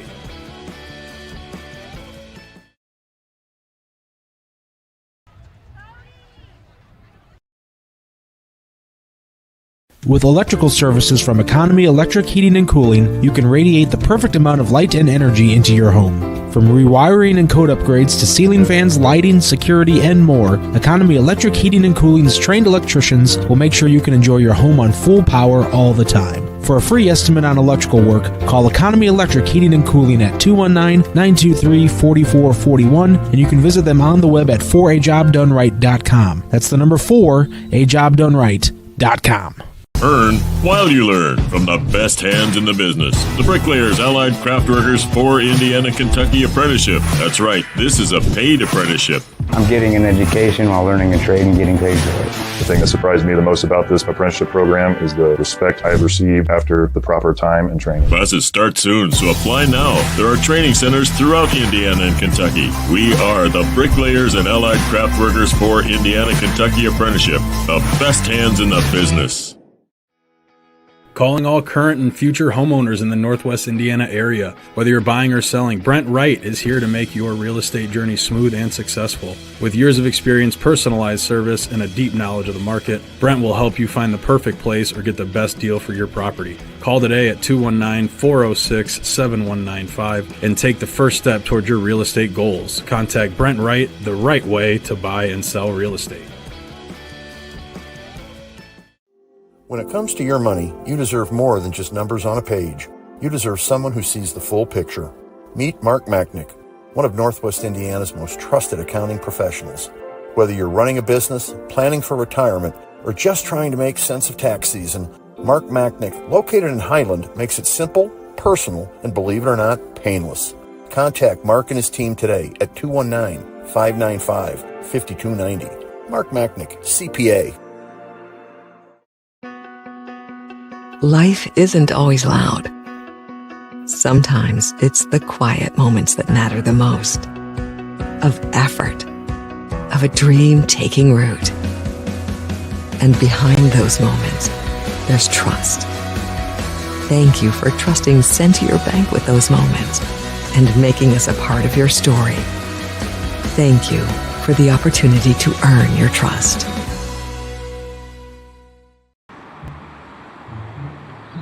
At Blyce, we're used to having the athlete shop at our store. Down, sit, put. But sometimes they get carried away.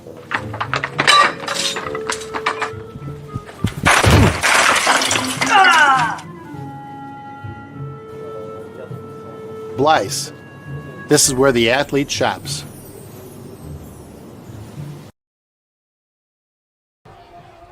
Welcome you back to the newly named Les Klein Field here on the campus of Portage High School, where the home-sided Indians will moments away receive the second half kickoff, chasing a 10-point hole in a game in which you could make the case. Now, granted, Valpo has executed better down the stretch of the first half, but for a while, for that first 24 minutes of football, you could make the case that they were the better of the two teams. Yeah, it was a stalemate for a while there up until that big run there from Hossack to get the scoring started for this game. Might even consider that maybe a play of the game, potentially. But we have a whole half ahead of us that can bring us some new plays to look at, and maybe one that turns this game on its head. Something that maybe the Portage Indians need. Perhaps a big kickoff return. They need a spark. Somehow neither of these teams, but the focus is on Portage, obviously, have a special teams touchdown this season. So you're saying they're due? I'm saying there's a chance. Well, Portage is due for a lot of things. Yes, they are. Been a tough go-around for Coach Klimzak and his entire coaching staff, but he believes that the foundational pieces are here for the future, and he made a big point of emphasis that we were never going to abandon the seniors this year despite the outlook, and on their senior night, he wants this one so badly for the seniors who stuck around this offseason and stayed with this program. This is a Quintel kickoff. This kickoff and all kickoffs are presented by Quintel Incorporated. Quintel Incorporated, handling jobs of all sizes throughout the country since 1994. Quarles drops the football, changes direction, and he will fight his way to the 16-yard line. Nearly disastrous there out of the gates for the Indians in the second half. Luckily, it just dropped right in front of him, and it just stalled enough for the Viking coverage team to get down the field. And luckily, he got as many yards as he did. 12 yards on the return. They'll start from their own 16-yard line here to begin the second half. Keep in mind their last drive ended with a 38-yard field goal from their kicker, Ryan Scanlon. I formation here for the very first time tonight. More different looks. Young under center gives it off to Jamari Duff, who lowers his shoulder for a 2-yard pickup. Just your classic ISO play, just run right up the gut. Opening up with some gut punches. Thing about running game is that you just got to be consistent with it, especially if you're going to run straight up the middle. Portage has an offense, haven't run it great this year. 124 rushing yards a game through their first 7. But their success offensively tonight has come through the ground game. As Alex Hazelton rejoins and is motioned out to the near side, and a flag will kill the play. Got some itchy feet. False start on Portage, so push him back 5 yards. So it takes away that 2-yard pickup there from Duff and then some. We had mentioned one of the keys to the second half was them limiting their mistakes. Right there, second play, false start. Putting now about 2nd and long. From the 13, here's 2nd down and 13. Low snap, and Young just has to fall on it, and they have gone backwards since their opening play from scrimmage in the half. Just stuck in second gear, low snap. Kicks off of his leg and just has to just fall on and keep that from being a turnover, which would have put Valpo right on the doorstep. That was a loss of 5. They're now on their own 8. Here's 3rd down and 18. Now Cody Young is going to be throwing this ball from the shadows of his own end zone here. A Valparaiso defense that has been very effective when they showed pressure. Only 4-man rush. He overthrows his man, and it drops incomplete. He is looking for the tight end Hunter Colt, and Portage goes 3 and out to start the half. And not the start at all. Portage was looking for. Not only that, now the field advantage is completely on Valpo's side as their return men are going to be on the Portage side of the 50. Parisi as well as J.Q. Varnado. Parisi, though, is the man to focus on. He's one of the best return men in the entire state. They will go after him. He'll take it from the 44-yard line, angling right with a hole. Parisi keeps his feet, and this is going to put Valpo all the way inside the red zone. That's just some great patient return running there from Parisi. He started going east and west, letting his blockers kind of get into position in front of him, and then he was able to take off and find that lane for him.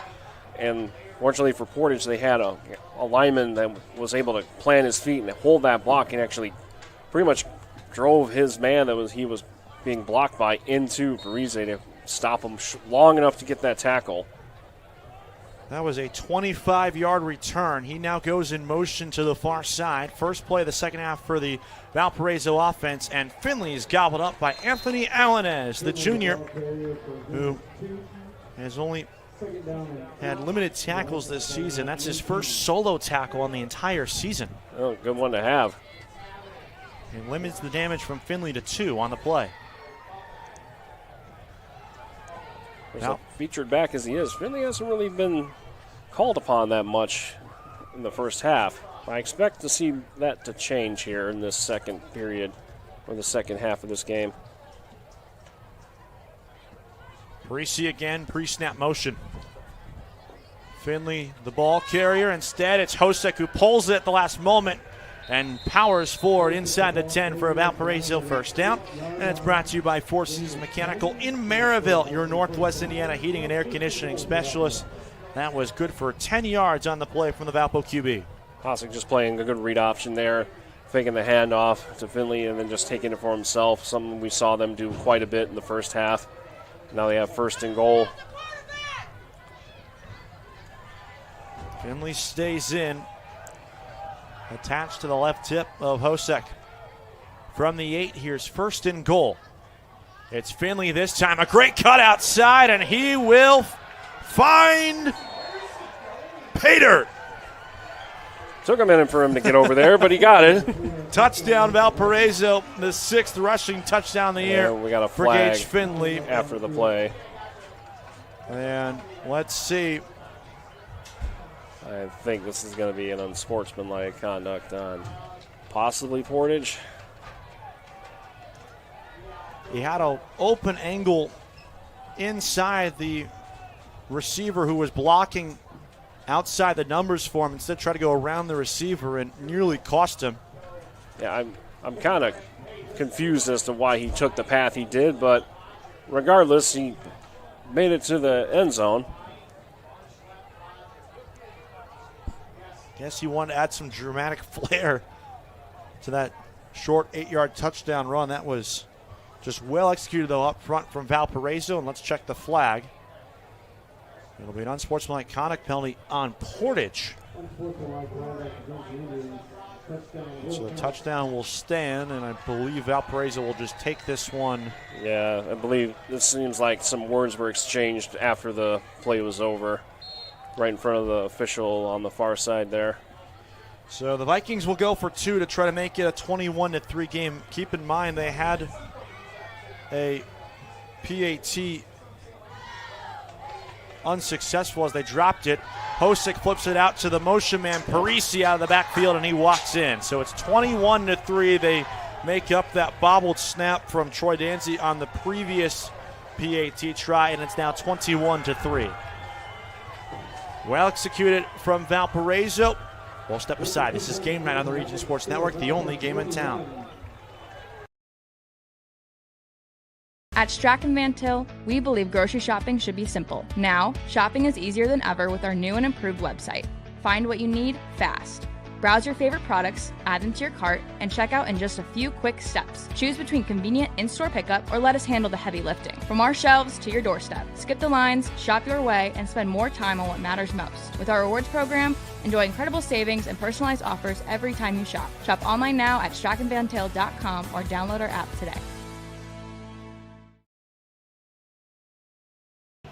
Welcome back, 21-3 in favor of Valparaiso, and here's another look at the touchdown a couple of moments ago. Interesting decision making from Gage Finley there. Yeah, he had this complete gap to his right. He was being pursued, but at the end, like, he had all sorts of options, and then he just, for some reason, went straight towards the corner for the pylon. He kind of made it more difficult for himself, but in the end, he got the result. And also drew an unsportsmanlike penalty as well. So Valparaiso will kick off in Portage territory.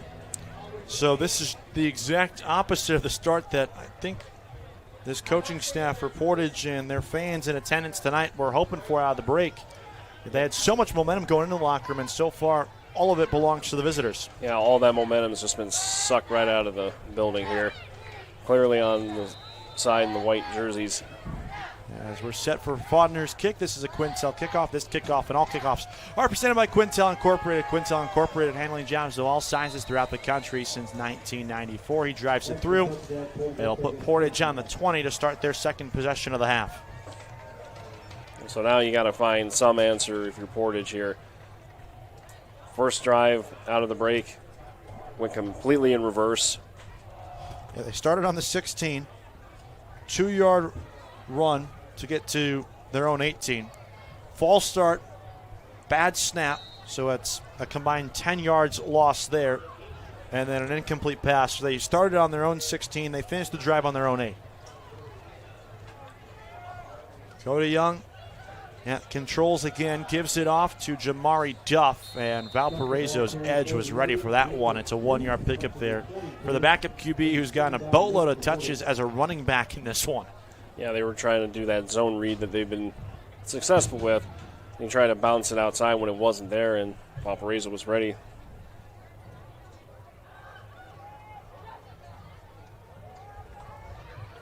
So now here comes second down and long. Hazelton rejoins. Keep in mind, they don't have their starting running back, Ogbonna Williamson Jr., who is dealing with a broken finger. Another option look, Hazelton on the receiving end of the pitch there from Young.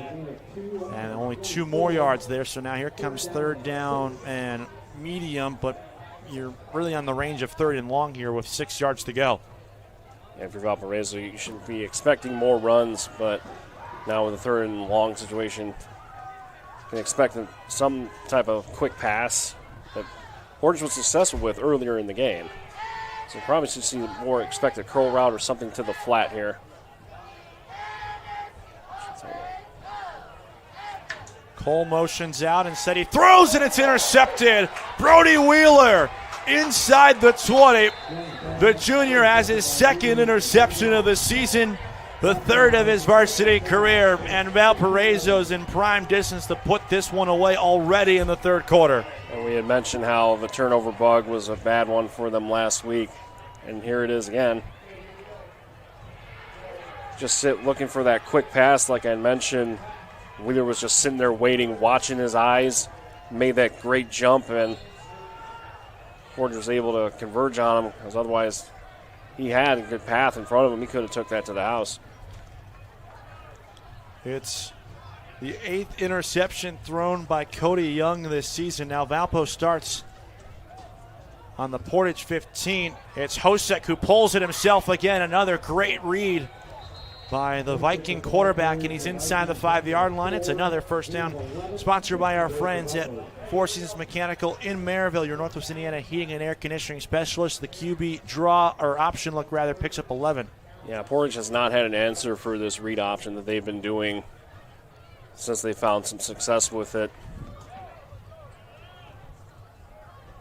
So from the 4, here comes first and goal. Inside 6:45 left in the quarter. Valpo trying to make it 2 for 2 in the red area in this half as Finley picks up 2 on the play. Just more straightforward running for Finley. This is bread and butter. He's what he's good at. Portage is just done a good job of really containing him in this game. Granted, he did it to himself, but even his touchdown run was not easy. No. I'm still trying to figure out that one. It's like his GPS got lost. He will take it again, spins out of a tackle, and that time he was met there by Tristan Burleson. Help came in as well there from Fuentes as whistles are blown for some reason, don't know what, and now they run the clock again. They're resetting the play clock. Sounds like the game clock had expired too. Yeah, so we all everyone in the booth kind of did a quick look at the scoreboard. It's like, wait, huh? So now Cooper Gear enters. He spares Finley. He drives forward. Did he break the plane? We'll wait for a signal, and still no signal. He's a half-yard shy. Some great defensive line play. I didn't catch the number because he was on the bottom of the pile, but someone came in off the edge. Was the initial contact that slowed up the play long enough. 4th down and goal. Valpo hurries up. They're going to go with the Eagle-style tush push, and before that, time was called. Let's see by who? By Portage, their first of the half. They had a late sub coming on. They were trying to avoid the illegal substitution. So Valpo's inside the 1-yard line. We'll take a 30-second break. This is Game Night on the Region Sports Network, the only game in town. Hi, I'm Crowd Company's Lantern Man. If you're a contractor, it's my job to make your insurance coverage simple and affordable. Because I know time is money, I'll come to your business. Certificates and bonds are a snap. Wherever you are, whatever business you're in, we've got you covered. As Crowd Company's Lantern Man, I'm your insurance superhero. Crowd Companies, insurance professionals. Highland, Merrillville, and Michigan City. Stay with Region Sports after the game as we send it back to the Centier Bank Studio. RSN will recap all of tonight's action from around the region, all from the Centier Bank Studio. So Coach Marshall keeps his offense on the field on 4th down and goal from inside the 1-yard line. They tried the tush push. Now they're in the gun. With Cooper Gear, the featured tailback for Kellen Hosek. Parisi in motion. Instead, Gear fumbles the football on the goal line. Portage is saying they have it. And they do. Touchback. Portage ball. The turnover they desperately needed, they come up with on 4th down and goal. And they had so much penetration. I don't think Valpo was going to get that score regardless. But to the benefit of the bounce, Portage now is going to have the ball on their 20 as opposed to their 1-foot line. Yeah. Easy safety territory there for Valpo front seven that's gotten a lot of great pressure on Cody Young. And for Portage, that's the 6th turnover they've forced this season, and it comes at a opportune time. Kind of curiously, they put Finley in on that short yardage situation. He's been their short yardage back. I wonder if he has a injury or something. Kind of seemed odd to not have their kettlebell back in there. We'll see what happens when Valpo's offense next takes the field. For now, Stack off to the right, instead inside give Hunter Cole. And the tight end muscles his way forward for 2 on 1st and 10. If anything, that stack formation, I've never seen anything like it, so it kind of grabs your attention if you're a defender. It's one of those where you see it at first and you question its legality for a very brief moment. You really just need the one man on the line. Which they have it every time they run it. They go double stack here. And now McClatchy goes in motion. Young on design run for him. Look at him go. Cuts outside across the 40, and he's finally taken down. A great tackle along the far sideline. And Cody Young picks up 19. It's a first down. Sponsored by Four Seasons Mechanical in Maryville, your Northwest Indiana heating and air conditioning specialist. Yeah, this was a jet sweep fake to McClatchy, and he pulled it down and kept himself. He had a nice open, because as he brought McClatchy over, the defense kind of was looking towards him for that ball, provided that space. Now the Portage's time to move. McClatchy again in motion, and false start on Portage. Like they were trying to run the exact same play. They ain't broke, don't fix it, right? Right.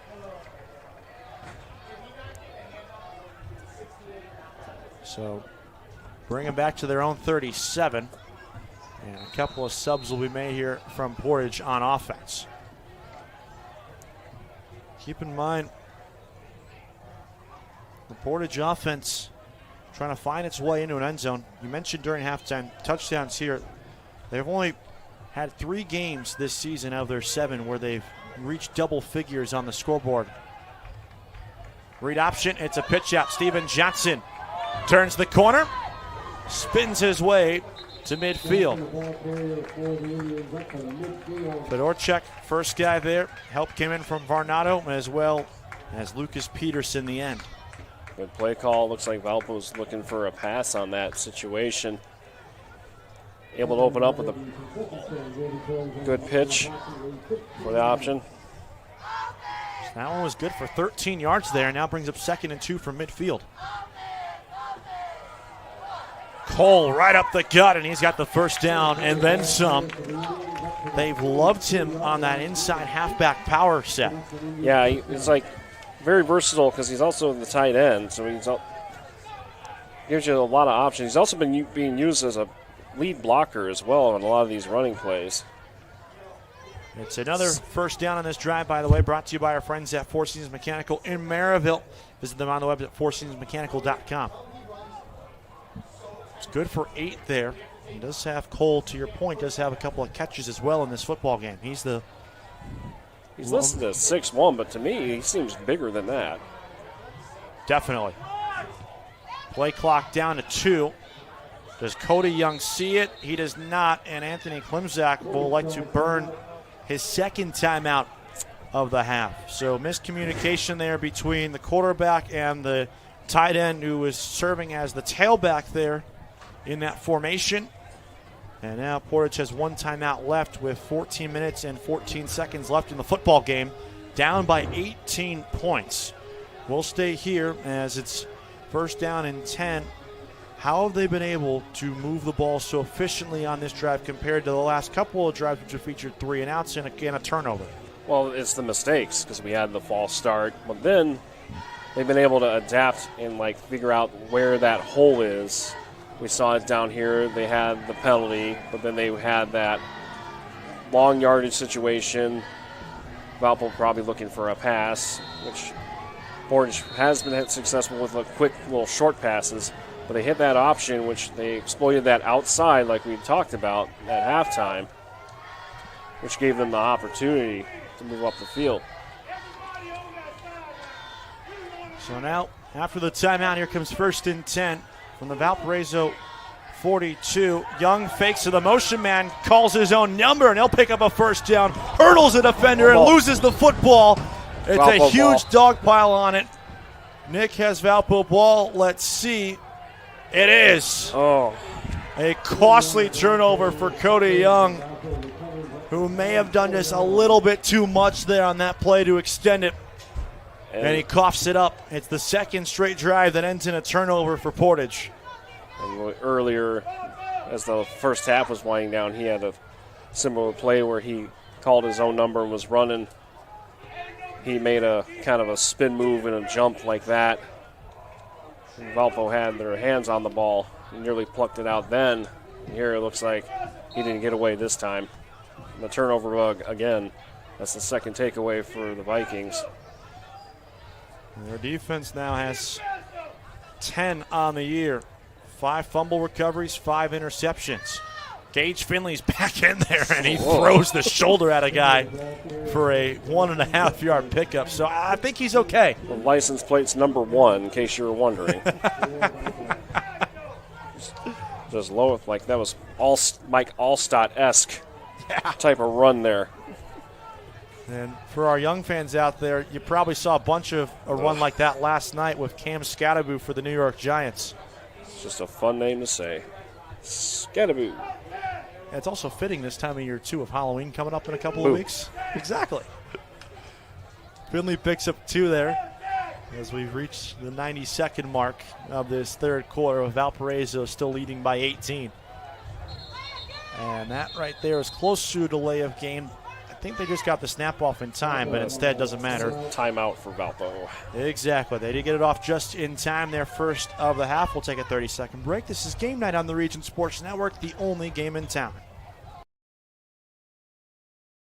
Four Seasons Mechanical proudly serves Northwest Indiana, providing quality, reasonably priced, reliable service. With a quality and comfort guarantee, the professionals at Four Seasons Mechanical offer a wide range of services in heating, ventilation, and air conditioning. Whether it's residential or commercial, Four Seasons Mechanical is there 24/7. To find out more, the website is fourseasonsmechanical.com or give them a call at 219-756-7020. Four Seasons Mechanical, your indoor air quality specialist. So out of the Valparaiso timeout, it's 2nd down and 8 as we're in the waning moments of this third quarter. Viking defense, 2 straight turnovers.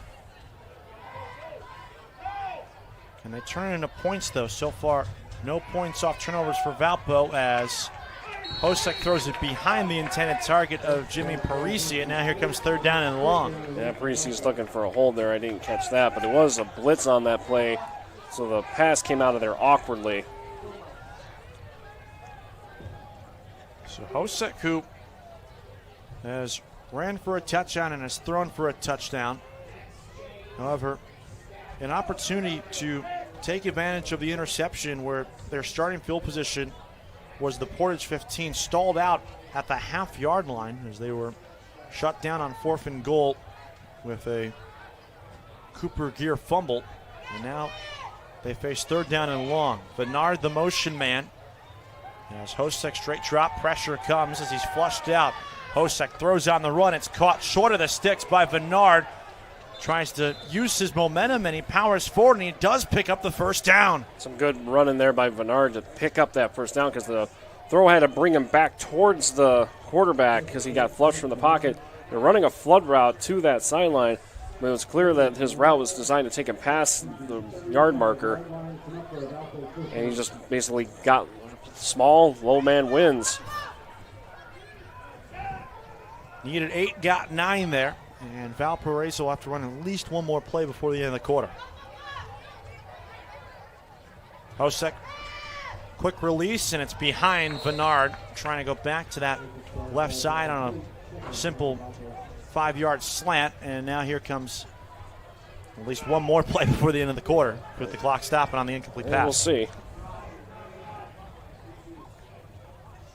Bernard, who entered the night 2nd on the Vikings in receptions and receiving yards. Career high 94 receiving yards a couple weeks ago in the rivalry game at Chesterton. As Finley gets the call, and he's stuffed by Daniel Warmick, the senior outside linebacker, who's already set a career high in tackles this year. It'll be 3rd down and long. There is a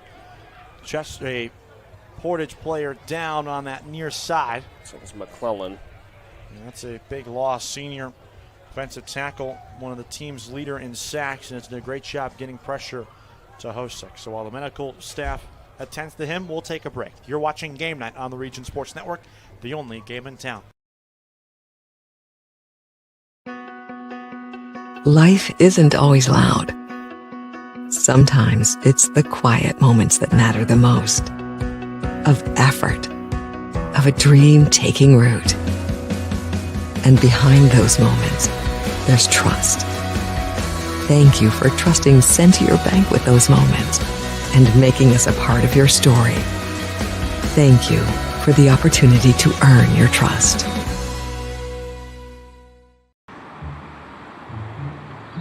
At Blyce, we're used to having the athlete shop at our store. Down, sit, put. But sometimes they get carried away.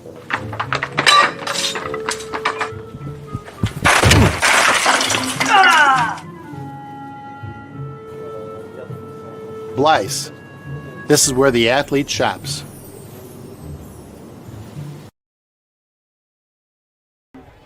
Welcome back. McClellan helped off under his own power, and once they did that, they began to rein the clock, and Valpo elected to take it down to the end of the quarter. So we've played 3. It's Valparaiso 21, Portage 3. This is Game Night on the Region Sports Network, the only game in town. At Strachan Van Til, we believe grocery shopping should be simple. Now, shopping is easier than ever with our new and improved website. Find what you need fast. Browse your favorite products, add them to your cart, and check out in just a few quick steps. Choose between convenient in-store pickup or let us handle the heavy lifting. From our shelves to your doorstep. Skip the lines, shop your way, and spend more time on what matters most. With our rewards program, enjoy incredible savings and personalized offers every time you shop. Shop online now at strachanvantil.com or download our app today.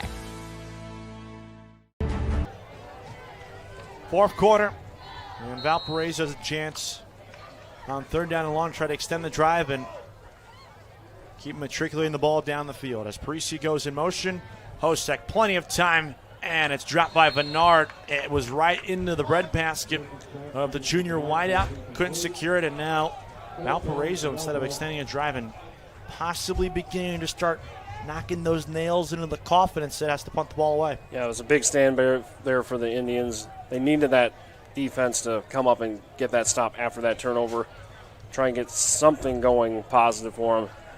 Now it's going to be on the offense to make this a quick score, as their time is now their enemy. Devin Fadley, the deep man, Fodner boots it away. It takes a Valparaiso bounce. Fadley will let it roll, and this is going to really help Valparaiso all the way down to the 5-yard line. What a swing in the leg from Trevor Fodner, and the decision from Devin Fadley does not pay off. Yeah, that thing had some butter because that was a roll. Look, I can have some dad jokes now and then. I'm here for it, man. Well, you make all the people folks at home hungry with the idea of some dinner rolls. Check out the IBEW Local 697 electrifying plays from this week's football action. Visit regionsports.com, Facebook/RegionSportsNation, or on Instagram. The electrifying plays presented by IBEW Local 697. IBEW Local 697. Visit IBEW697.org to find out how you can start a career as a union electrician. So Portage starts from the shades of their end zone, the 5-yard line. Chasing 18 points, they go on an end around to the wide receiver and Jordan McClatchy, and he loses a yard. Yeah, they had some success running off tackle earlier in the game. Valpo was cognizant of that. They made some adjustments in that 3rd quarter, and we saw them make some of those stops, and they were ready for it here.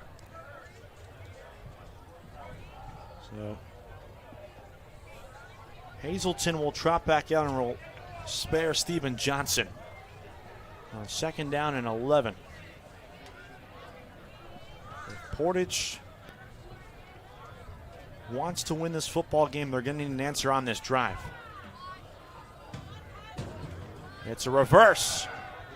Trying to get out of his own end zone is Quarles, and he's pushed back down to the 3. So they've gone backwards on each of their first 2 plays. They tried the misdirection, but Valpo sniffed it out. Yeah, the Vikings were not fooled on that at all. They were tracking him the whole way. the pitch went out, and the minute he had the ball, he had like 3 green helmets sitting in front of him, ready for him to say hi. And now the sticks are growing further apart. They need 12 here on 3rd down. It's the second time in this second half where they've been behind schedule on their own accord. McClatchy goes in motion. They fake it to him. Young will take a shot far sideline looking for an open man. He had him, and it goes through the hands of DeMarcus Jenkins. That's his first target on the night. He busted free there, but ultimately doesn't matter, man. It's a 3 and out. And if he could have just caught that, he had a full step on his man. He had nothing but daylight ahead of him, and that could have went. That would have been, what, a 95-yard potential touchdown? More than that. Would have given Portage all the momentum there, even though they'd still be chasing in this game. Would have been the shot in the arm they needed. Young boots it away.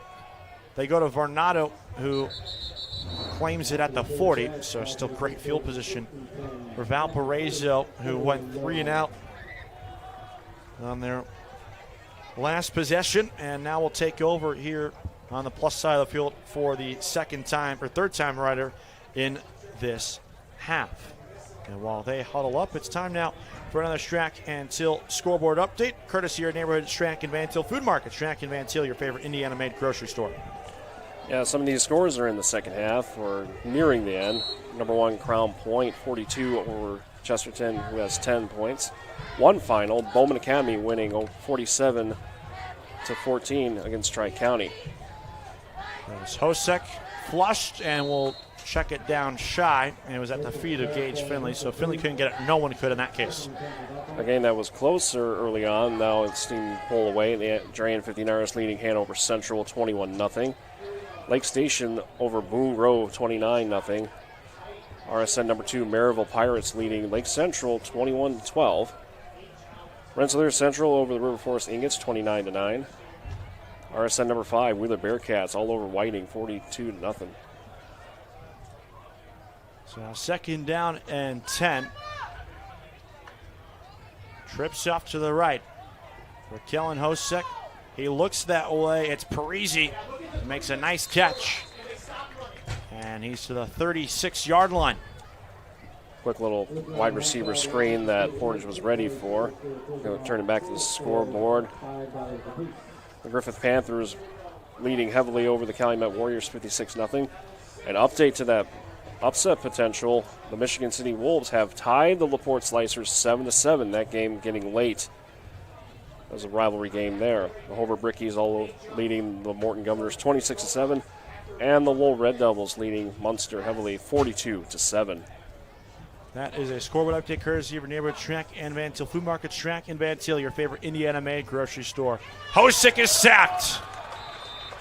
Back at the 45-yard line. Shane Hill was there.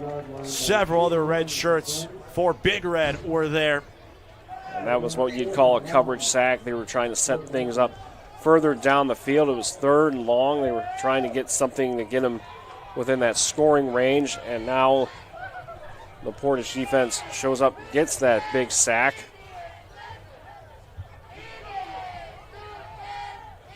Loss of 9 on the play. Faudner to boot it with Devin Fadley awaiting the kick. 8:30 and counting in the football game. Low snap, Faudner gets it away. Fadley will claim it at the 5. So that's another interesting decision made there from Devin Fadley. He was standing on the 20 at the last punt, let it roll down. Valpo down inside the 5 on a ball that was probably going to bounce in the end zone without major backspin. He calls for the fair catch at the 5. Yeah. Probably overthinking because he didn't catch it the last time and let it roll. This time he did catch it when it probably should have let it roll. That's a senior as well. And you can hear the fans voice their frustration as for the second straight time, Portage starts on their own 5-yard line. The field position game has been all Valparaiso in this second half. As the Vikings defense has been so good in the second half. They have forced an interception and a fumble on 2 of the first 3 defensive possessions, and now Portage burns their last time out with 8:20 to play. In the non-con, and you can't fault them for that. You played Penn, who's undefeated, and then you played Brother Rice, who's a perennial power from Illinois. Brother Rice, barring an upset in the state tournament, likely going to win Illinois in the state of high school football this year, as Johnson picks up a first down to the 25-yard line. That's sponsored by our friends at Four Seasons Mechanical in Maryville, your Northwest Indiana heating and air conditioning specialists. As a player on Portage lost their helmets. Is it stuck to a Valparaiso player? I don't know where the helmet went. There's a Valparaiso player standing next to the official. I think we had 2 helmets get stuck to each other. They yes. Did. Aha. How about that? Now we've seen it all. We have really seen it all.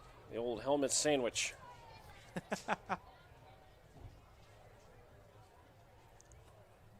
Been on the receiving end of that. It was That doesn't look fun. It's weird because, like, you're trying not, because it's a penalty to take off your helmet. So we were off in the middle of no man's land. We're just, like, waving at the ref. And he finally came over and gave us a hand. I can just imagine the flailing from 2 high school athletes. We both had full cage helmets, so it was kind of odd for it to happen. As Jamari Duff is into the game at quarterback now, and he will pick up 2 yards on 1st and 10. So Duff, a fellow senior, has made a couple of starts this year when Young hasn't been available to play. More known as a rushing quarterback than your traditional pocket passer. He's only dropped back to throw it 17 times this season. Under 3 minutes. And it will be Duff, what seems to be the rest of the way, as Young is on the sideline, helmet off, taking his final couple moments of his home varsity career. As Hunter Cole lowers his shoulder and pushes through a couple of Valparaiso Vikings. Another senior. Another 2-yard gain there, and here comes 3rd down and 6. Across the region, though, some fun matchups. Chesterton and Crown Point was a game I think we all thought was going to be much closer than the scoreboard looks like. Right. Chesterton, I mean, we were talking about before the game. The guys talked about it on Region Football Weekly yesterday. Andrew Govea is making the case to be maybe the best running back in the Duneland Conference and perhaps even in the entire region at this rate with the way he's going. As Steven Johnson, a young tailback, bounces off right tackle, and look at that run. He picks up 1st down yardage to the 36-yard line. That's a good run there. A lot of young back. Yards after contact. You love seeing that out of a running back. Well, reminding me of a little bit of Barry Sanders, how he's spinning all over the place like a top. Got 7 there on the play. That's a great comp, and he's a guy that they love and believe that he could be one of the future stars of this program. He's a really young guy, as we mentioned, only a sophomore, so still plenty of time for him to make a difference, to make an impact on this program moving forward. 90 seconds remaining in this one. Johnson again finds a hole for 3 yards on 1st and 10. But back to the point, though, on Chesterton. Chesterton tonight came into this game, believe it or not, with a very slim but very real chance at picking up a share of the Duneland Conference title should they have upset Crown Point tonight. And the Bulldogs have done what they've done to every team and just dominated. Yeah, Crown Point on the verge of having I believe it'd be their 3rd straight undefeated regular season. As Coach Mazzia over there in Central Lake County has that program working like a machine. Here's Johnson on what could be one of the final plays of the game, and Steven Johnson breaks through 3. And he's all the way to the 49-yard line. You see why they like him, because of his ability to do that. Exactly. We have that slippery cut and speed that you can juke and maneuver at that second level. That's the key difference between having a 2-yard gain and having a 5-yard gain. So inside the final 30 seconds, that's A first down sponsored by our friends at Four Seasons Mechanical in Maryville, your Northwest Indiana heating and air conditioning specialist. And this drive is the drive of Steven Johnson to midfield with 18 seconds left. And let's see what Anthony Klimczak and his staff decides to do. It looks like they're going to try to sprint out for one final play. Clock not in their favor. So a tough one here in this one. And I don't think they're going to get this off either. They do not get it off, and that will do it. Perhaps the Valparaiso may snap the 4-game winning streak and do it in very impressive fashion. 34-3, the Vikings come out and dominate the second half and get their second win on the season. Portage, meanwhile, the story stays the same. Very competitive, going in the locker room with momentum at halftime. And they just come out and are unable to finish, and in this case, really do anything in the second half as they fall to 0-8 on the year. Yeah, it was a rough second half there for Portage. And like you mentioned, they had all the momentum. They drove down the field. They got the field goal. They cut it within, a manageable game. And then it just, nothing went right. So I was here week 2 when they played Hoverts. And it was pretty much more of the same story. They was back and forth with the Brickies for that first half, but in that second half, they fumbled that kickoff right from the kick, and then it was all Hobarts. And it seems like that the exact same thing happened here, although they didn't have fumble the kickoff. Instead, well, actually, now that I mention it, they kind of did. Yeah. Although they got it back, but at the same time, they went 3 and out, completely backwards in reverse, and then from there, it was nothing but Valparaiso all night in the second half. Tough way for the seniors of Portage to go out in their final game on their home field, especially after great crowd on hand. Really cool ceremony honoring the great Les Klein. But their rivals, old-time founding fathers of the Newland Conference rivals, come away with a rivalry win in this one. We'll step aside for our final break of the night. When we come back, our full post-game show, we got some hardware to hand out as well. It's all coming up after this. You're watching Game Night on the Region Sports Network, the only game in town.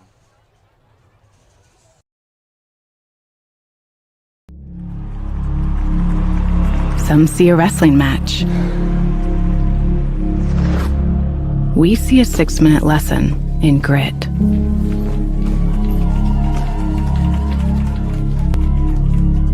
Some see a coach sending a runner home. We see a mentor guiding a student athlete into the future. Proud to keep education in front of athletics since 1903.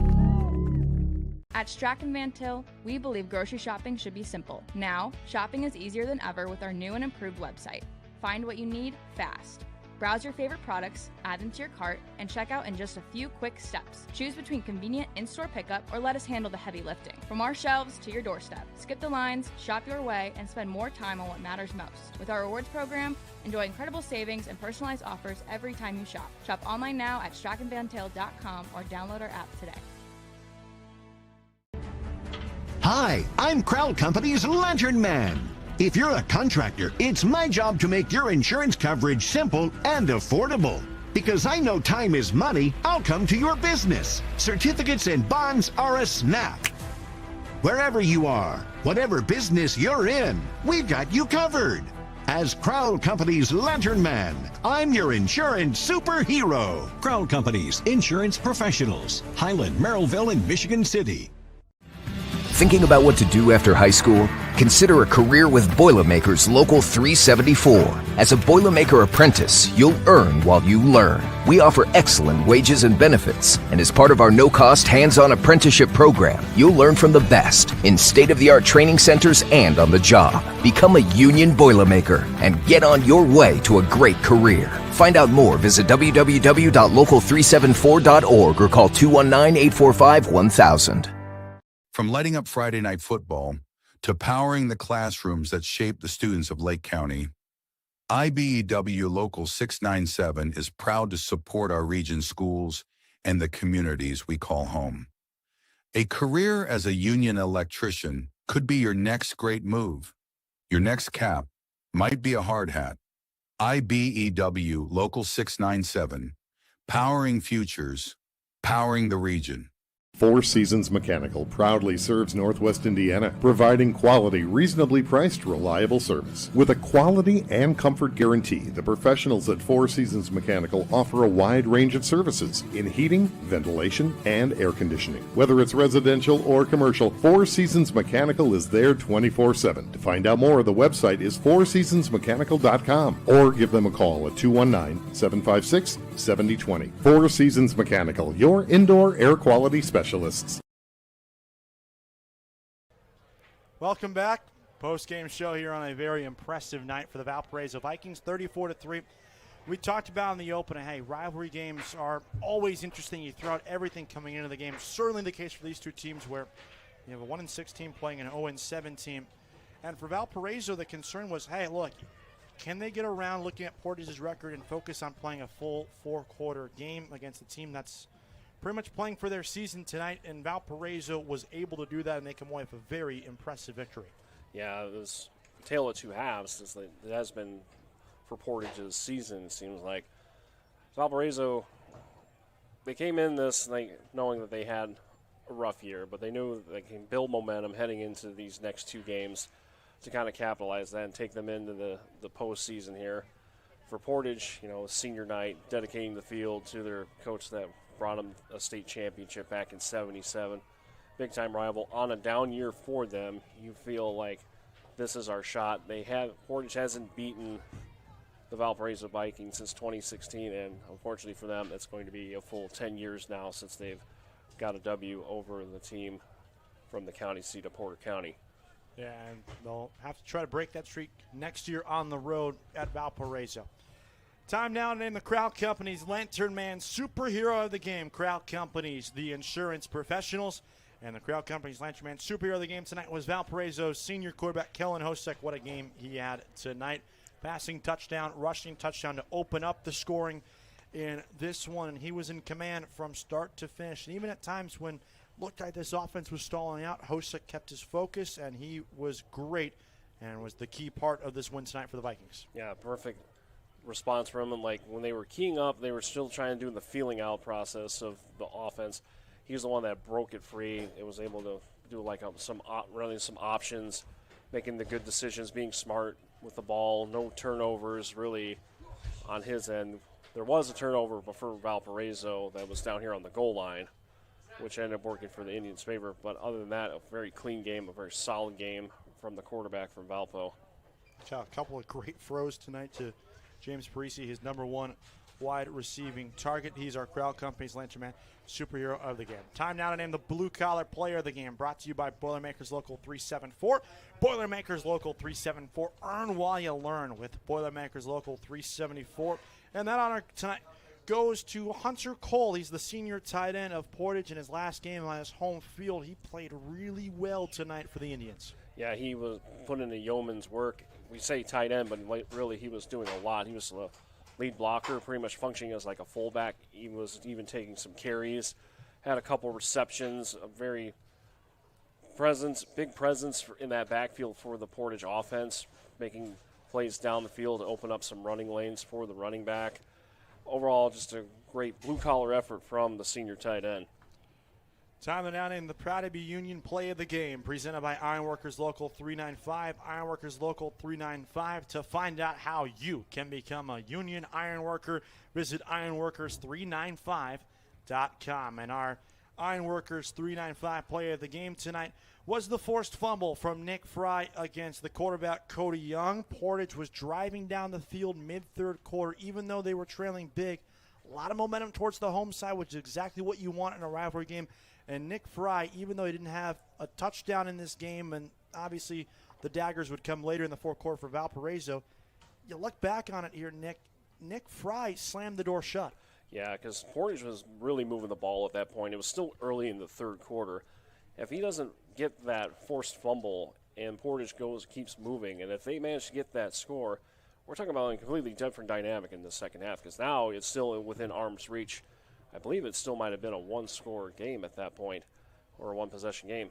So Portage still had a chance leading up to that, but after that, it became entirely in favor of Valparaiso. The turnover game always if you lose a turnover game, you're likely going to lose it. And again, Portage tonight with three turnovers, I believe. Yep, it's the same as last week, and came back to bite them.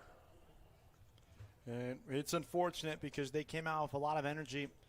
You easily make the case they're the better team in the first half of this one as well, but they couldn't complete it for the second half, which has unfortunately been the story of their season. They try to salvage their year with a regular season win next week on the road. Doesn't get any easier in this conference. They go to LaPorte next week, who played really well against Michigan City tonight, a ranked Michigan City team in our Enigenberg home improvement top 10.